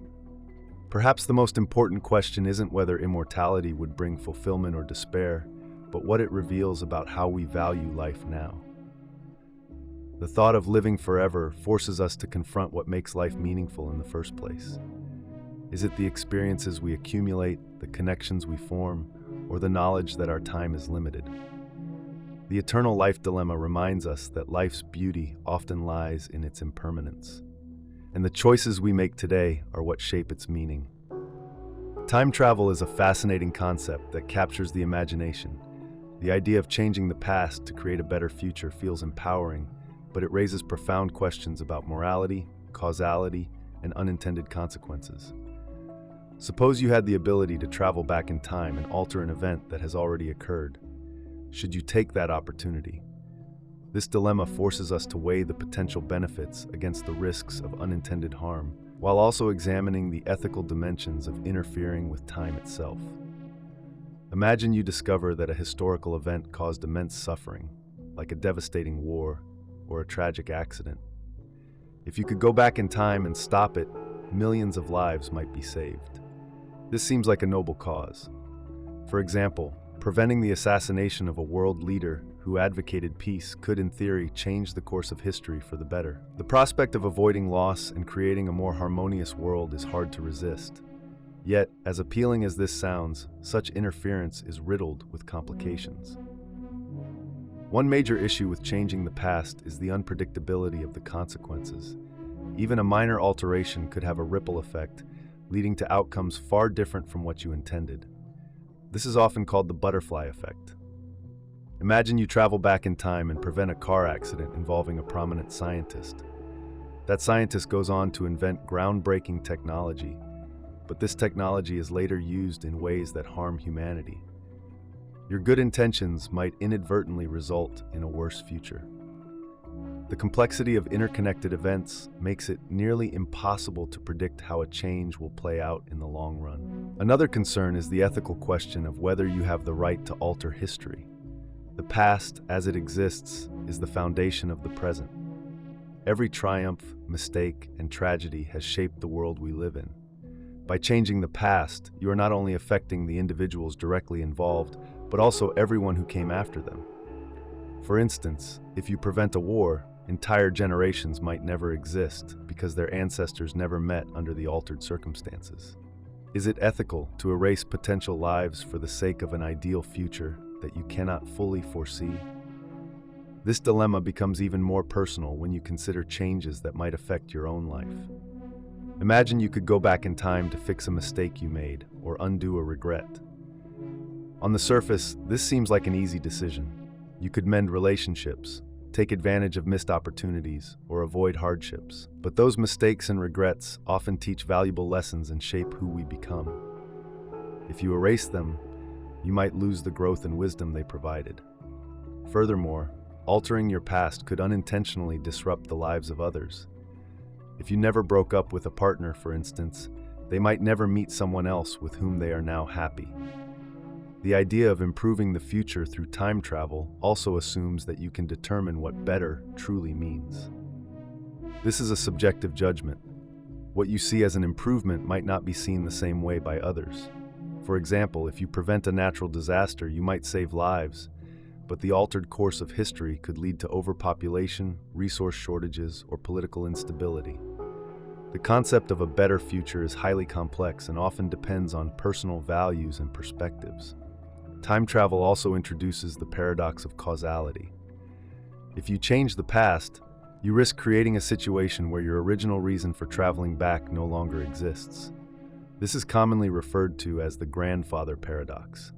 For example, if you go back in time to stop a catastrophe and succeed, the catastrophe never occurs, meaning you would have no reason to travel back in the first place. This creates a logical inconsistency that challenges the very nature of cause and effect. How can you reconcile a future that depends on a past that never happened? Some argue that even if the risks are great, the opportunity to right historical wrongs is worth pursuing. For instance, stopping genocides or preventing atrocities could save countless lives and alleviate immense suffering. However, this assumes that you, as an individual, have the knowledge and wisdom to decide what is right for the world. History is rarely black and white. Many events that seem universally negative also lead to positive outcomes in unexpected ways. For example, Tragedies often inspire movements for change, advancements in technology, or shifts in societal values. By erasing these events, you might also erase the progress they spurred. The emotional appeal of changing the past is undeniable. If you lost a loved one due to a preventable accident or disease, the chance to save them would feel irresistible. But this raises another ethical question. Should personal desires outweigh the broader implications of altering history? By prioritizing your own pain or loss, you might inadvertently cause harm to others. For example, saving one person could set off a chain reaction that negatively impacts someone else. The interconnected nature of human existence makes it impossible to isolate the effects of a single change. Additionally, the act of changing the past might create a moral burden. If you alter history and something goes wrong, you bear responsibility for the consequences. This weight could be overwhelming, especially if the negative outcomes are severe. Knowing that your actions directly caused harm, even unintentionally, might lead to guilt and regret. This raises the question of whether the potential benefits are worth the emotional and ethical cost of taking such a risk. There is also the question of free will. If you go back in time and change the past, are you undermining the autonomy of those who lived before you? By altering events, you are essentially deciding their fate without their consent. This could be seen as a violation of their agency, even if your intentions are good. It also raises the issue of whether people should have the right to experience life as it unfolds, with all its challenges and unpredictability. Some thinkers suggest that the best course of action might be to leave the past untouched. Instead of focusing on what could have been, they argue, we should direct our energy toward improving the present and shaping a better future. This perspective acknowledges the value of learning from history without trying to rewrite it. By accepting the past as it is, we can work to address current issues and prevent future problems without risking the unintended consequences of time travel. The time travel dilemma ultimately forces us to confront the limits of our knowledge and the complexity of moral decision-making. While the idea of changing the past to improve the future is tempting, it is fraught with uncertainty and ethical challenges. Every action has consequences, and the interconnected nature of events makes it impossible to predict the full impact of altering history. The question of whether you should change the past is not just about what is possible, but also about what is right. It requires careful consideration of the risks, the potential benefits, and the broader implications of interfering with time itself. In the end, the time travel dilemma serves as a powerful reminder of the importance of accepting the past and focusing on the present. While we cannot change what has already happened, we have the power to shape the future through our actions today. Perhaps the greatest lesson of this thought experiment is that the present moment is where our true influence lies. By living with intention and striving to make ethical choices, we can create a future that reflects our values without the need to rewrite history. If life is a simulation, the question of whether we should change how we live becomes a fascinating thought experiment. To explore it, we need to consider what it would mean for our lives to be simulated, how such knowledge might affect our values and priorities, and whether this understanding should influence our actions. These are not easy questions, but by breaking them down, we can get closer to some clarity. Imagine waking up one day and discovering irrefutable evidence that everything you experience, your relationships, your goals, the natural world, exists within a highly advanced computer program. For the sake of argument, assume this evidence is so strong that no one denies it. In this scenario, the first question many would ask is whether it even matters. After all, if you feel joy, love, and fulfillment, does it make any difference if those feelings are generated by neurons or by lines of code? Many philosophers argue that our experiences define the meaning of life, regardless of their origin. If a simulated sunset stirs the same emotions as a real one, then its value to you as an individual might remain unchanged. From this perspective, there would be little reason to fundamentally alter how you live. The simulation would be your reality, and you would continue to pursue happiness, connection, and purpose as you did before. However, others would argue that knowing life is a simulation could change everything. One reason is that it could alter your perception of consequences. In our current understanding of reality, we accept that our actions have lasting effects. Relationships, achievements, and even mistakes are seen as part of a larger, interconnected world. If life were a simulation, some might question whether these effects truly matter. For instance, would it still be meaningful to work hard or strive for long-term goals if you knew everything existed within an artificial framework? Would people still feel a sense of accountability, or would they behave differently if they believed the stakes were lower in a simulated environment? This brings us to the concept of purpose. Many people derive meaning from the idea that their lives contribute to something greater than themselves.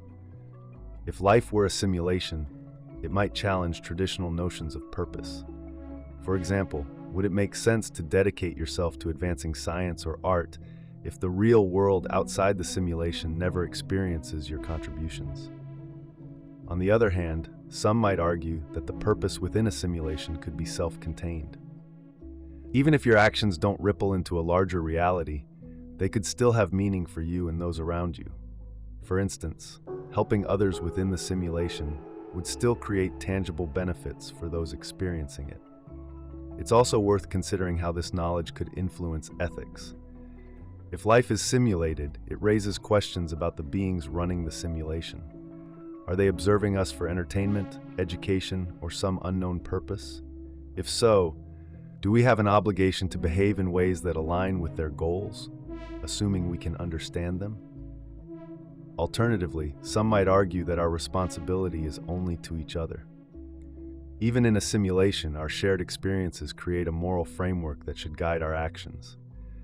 For example, kindness and empathy remain valuable because they improve the lived experience for others, whether those others are biological organisms or simulated entities. On a more practical level, some might wonder whether understanding life as a simulation could unlock new possibilities. If the simulation is advanced enough to allow us to experience this reality, could we also find ways to manipulate it? This idea appears in popular culture, such as in The Matrix, where characters learn to bend the rules of their simulated environment. While this is speculative, it raises interesting questions about whether discovering the underlying structure of the simulation could lead to new technologies, abilities, or ways of understanding existence. Imagine if we could alter the parameters of the simulation to eliminate suffering or to extend lifespans. Would this become a moral imperative? Another perspective is that life's simulated nature might inspire humility. If our reality is created and controlled by a higher intelligence, it could challenge human-centric views of the universe. This realization might lead to greater respect for the complexity of existence, whether inside or outside the simulation. For instance, knowing that our reality is designed might make us more curious about its creators. Who are they? What are their intentions? Could we communicate with them? These questions could drive philosophical and scientific inquiry in new directions. On a societal level, discovering that life is a simulation could lead to significant cultural and psychological shifts. Some people might feel liberated by the idea, seeing it as proof that traditional structures and norms are less significant than they once believed. Others might experience existential dread, questioning whether anything they do truly matters. Governments, religious institutions, and educational systems might need to adapt to address these changing perspectives. For example, if the simulation hypothesis became widely accepted, some might call for new ethical frameworks that reflect this understanding of reality. Despite these potential changes, it's important to recognize that the simulation argument doesn't necessarily diminish the value of life. Whether our reality is real or simulated, we still experience love, joy, pain, and wonder. These experiences shape who we are and give our lives richness and depth. From this perspective, the knowledge that life is simulated might be less important than how we choose to live within it. For instance, you might still find fulfillment in nurturing relationships, pursuing passions, and helping others, regardless of the underlying nature of reality. Consider a simple analogy. Imagine playing an incredibly immersive video game. While you're in the game, the experiences feel real. You form bonds with other players, overcome challenges, and create memories. Even if you know it's a game, these experiences are meaningful to you. Similarly, life's simulated nature might not diminish its significance. In fact, it could add a layer of appreciation, knowing that the simulation's complexity allows for such rich and varied experiences. At the same time, the simulation hypothesis might encourage us to think critically about what we value. If life is a simulation, some of the things we prioritize, such as material wealth or social status, might seem less important. Instead, we might focus more on experiences, relationships, and personal growth. For example, rather than striving to accumulate possessions, we might place greater emphasis on creating meaningful memories or contributing to the well-being of others. Ultimately, the question of whether we should change how we live if life is a simulation depends on how we interpret its implications. For some, the knowledge might inspire radical change, leading them to reevaluate their goals, values, and priorities. For others, it might reinforce the importance of living authentically and fully, regardless of the nature of reality.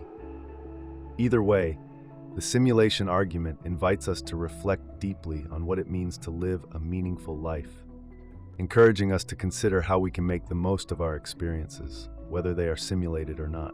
In the end, whether life is a simulation or not, the core challenges and joys of existence remain the same. We still face questions about how to treat each other, what to strive for, and how to find meaning in a complex and uncertain world. The simulation argument doesn't provide easy answers, but it offers a fresh perspective on these timeless questions. By exploring them, we can gain a deeper understanding of ourselves and the world we inhabit, whatever its true nature may be. Pursuing personal happiness raises an important question. Is it inherently selfish?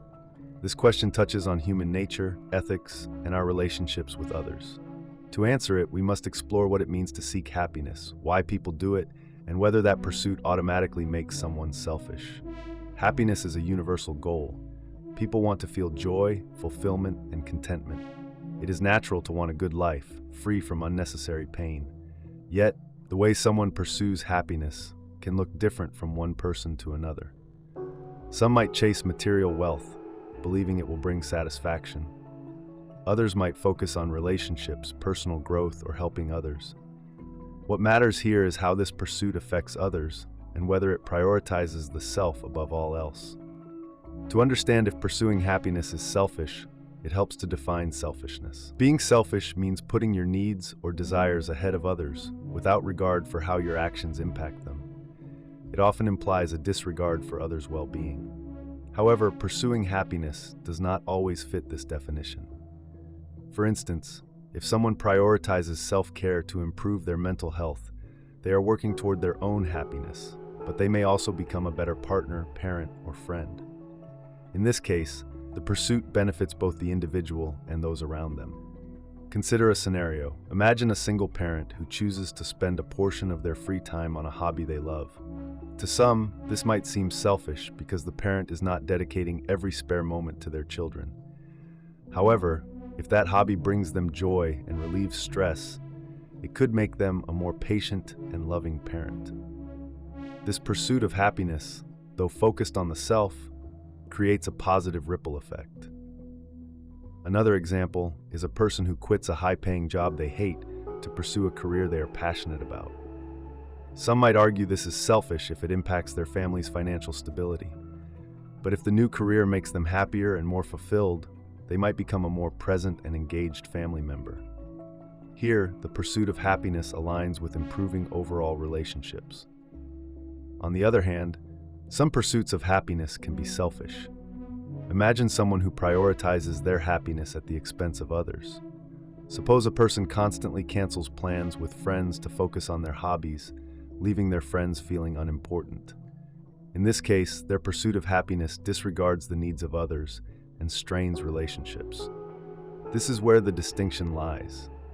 Pursuing happiness becomes selfish when it consistently harms others or disregards their well-being. Philosophers have long debated the morality of pursuing personal happiness. Some, like Aristotle, argued that happiness, or eudaimonia, is the highest good humans can achieve. However, Aristotle believed this happiness came from living virtuously, not just seeking pleasure. A virtuous life balances personal happiness with contributing to the well-being of others. For Aristotle, selfishness is not about seeking happiness, but about seeking it without regard for virtue or others. In contrast, utilitarian philosophers like John Stuart Mill emphasize that happiness should be maximized for the greatest number of people. According to this view, pursuing personal happiness is acceptable as long as it contributes to overall happiness. For example, someone who volunteers at a homeless shelter may experience personal fulfillment while also helping others. Their pursuit of happiness aligns with the utilitarian idea of benefiting more people. Another perspective comes from existentialist thinkers like Jean-Paul Sartre, who argued that individuals are responsible for creating their own meaning and happiness in life. This freedom to define happiness, however, comes with the responsibility not to harm others in the process. Sartre's philosophy highlights that pursuing happiness is not inherently selfish. Instead, it depends on the choices people make and the consequences of their actions.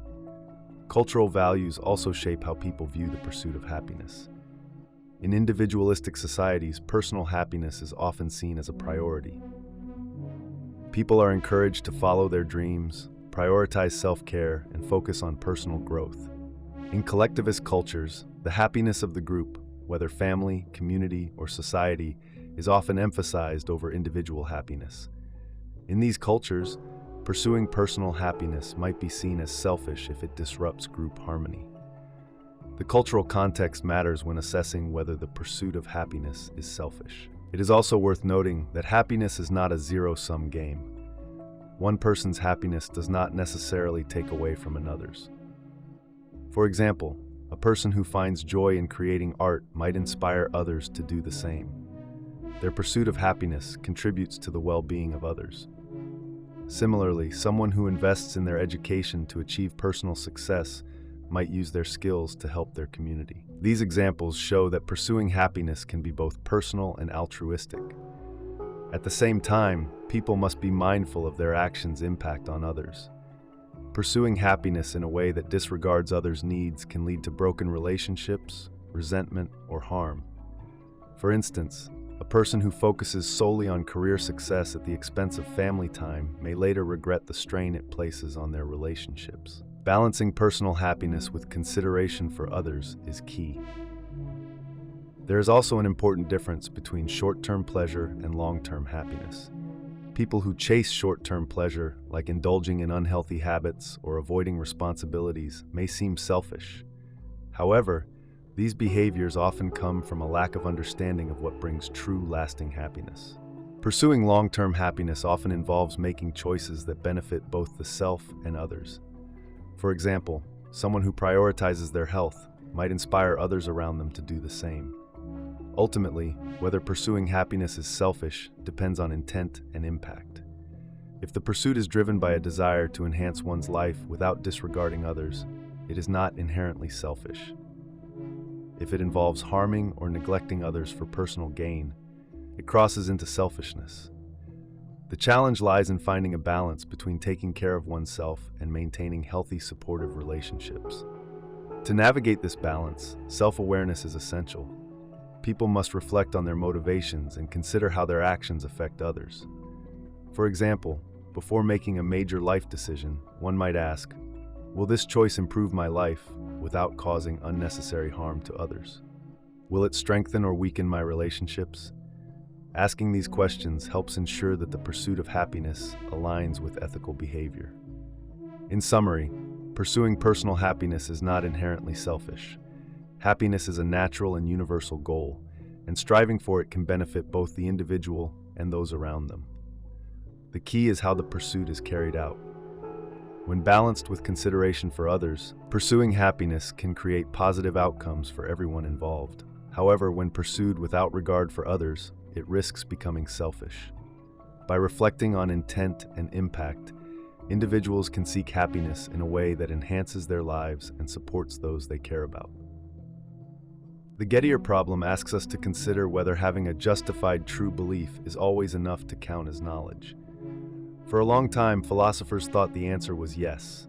They believed that if you have a belief, it's true, and you have good reasons to believe it, then you know it. This seems simple and intuitive. However, Edmund Gettier, in a short paper published in 1963, presented some examples that shook this idea. He showed that you could have a belief that is true and justified, but it still might not count as knowledge. His examples revealed gaps in the way we think about knowledge, and they have been debated ever since. Imagine you are looking for your friend Sarah. Someone tells you she's at the coffee shop. You walk over and see someone who looks like Sarah sitting in the window. Based on this, you believe Sarah is at the coffee shop. But as you walk inside, you realize it's not Sarah in the window, just someone who looks like her. At the same time, though, Sarah is in the coffee shop, sitting in the back. Your belief that Sarah is in the coffee shop turns out to be true, but your reasoning, based on seeing someone who only looked like Sarah, was wrong. So, do you really know Sarah is at the coffee shop? This is the kind of situation Gettier described. It challenges the idea that justified true belief is enough for knowledge. To break it down, let's go back to the traditional definition of knowledge as justified true belief. First, a belief is something you think is true. Second, for it to count as knowledge, the belief has to actually be true. You can't know something that isn't true. Third, you need justification, meaning you have a good reason or evidence for believing it. For example, if you believe it's raining because you see raindrops on the window, your belief is justified. These three conditions, belief, truth, and justification, were thought to be the complete recipe for knowledge. Gettier's work, however, showed that this recipe might leave something out. Consider another example. You apply for a job, and you're told by a reliable source that someone with 10 coins in their pocket will get the job. You count the coins in your own pocket and find 10. You assume you'll get the job. But in the end, someone else with 10 coins in their pocket gets it instead. Your belief that someone with 10 coins would get the job was true, and you were justified in believing it, but you didn't actually know who would get the job. This is another scenario like the one Gettier described. It's an example of how a belief can meet the criteria of truth and justification, but still fail to qualify as knowledge. Why does this matter? Understanding what counts as knowledge is a big part of philosophy. It shapes how we think about truth, certainty, and evidence. If justified true belief isn't enough, then what else do we need? Some philosophers suggest adding another condition, often called the no false grounds condition. This means that your justification for believing something can't rely on any false information. In the Sarah example, your belief was based on seeing someone who wasn't Sarah, which was a mistake. Under this stricter rule, you wouldn't count as knowing Sarah was in the coffee shop. But even this extra condition doesn't solve all the problems. People have come up with examples where false grounds don't seem to play a role, yet justified true belief still feels incomplete. For instance, think about a lottery. If you buy a ticket, you know the odds of winning are extremely low. Based on that, you believe you won't win. Your belief is true because, as expected, your ticket doesn't win. And your belief is justified because you understood the odds. But would you say you knew you wouldn't win? Probably not.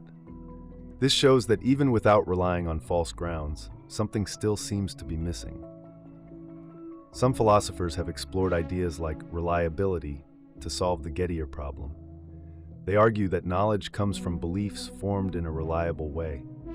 For example, if your belief comes from a trustworthy process, like seeing something clearly in broad daylight, it might count as knowledge.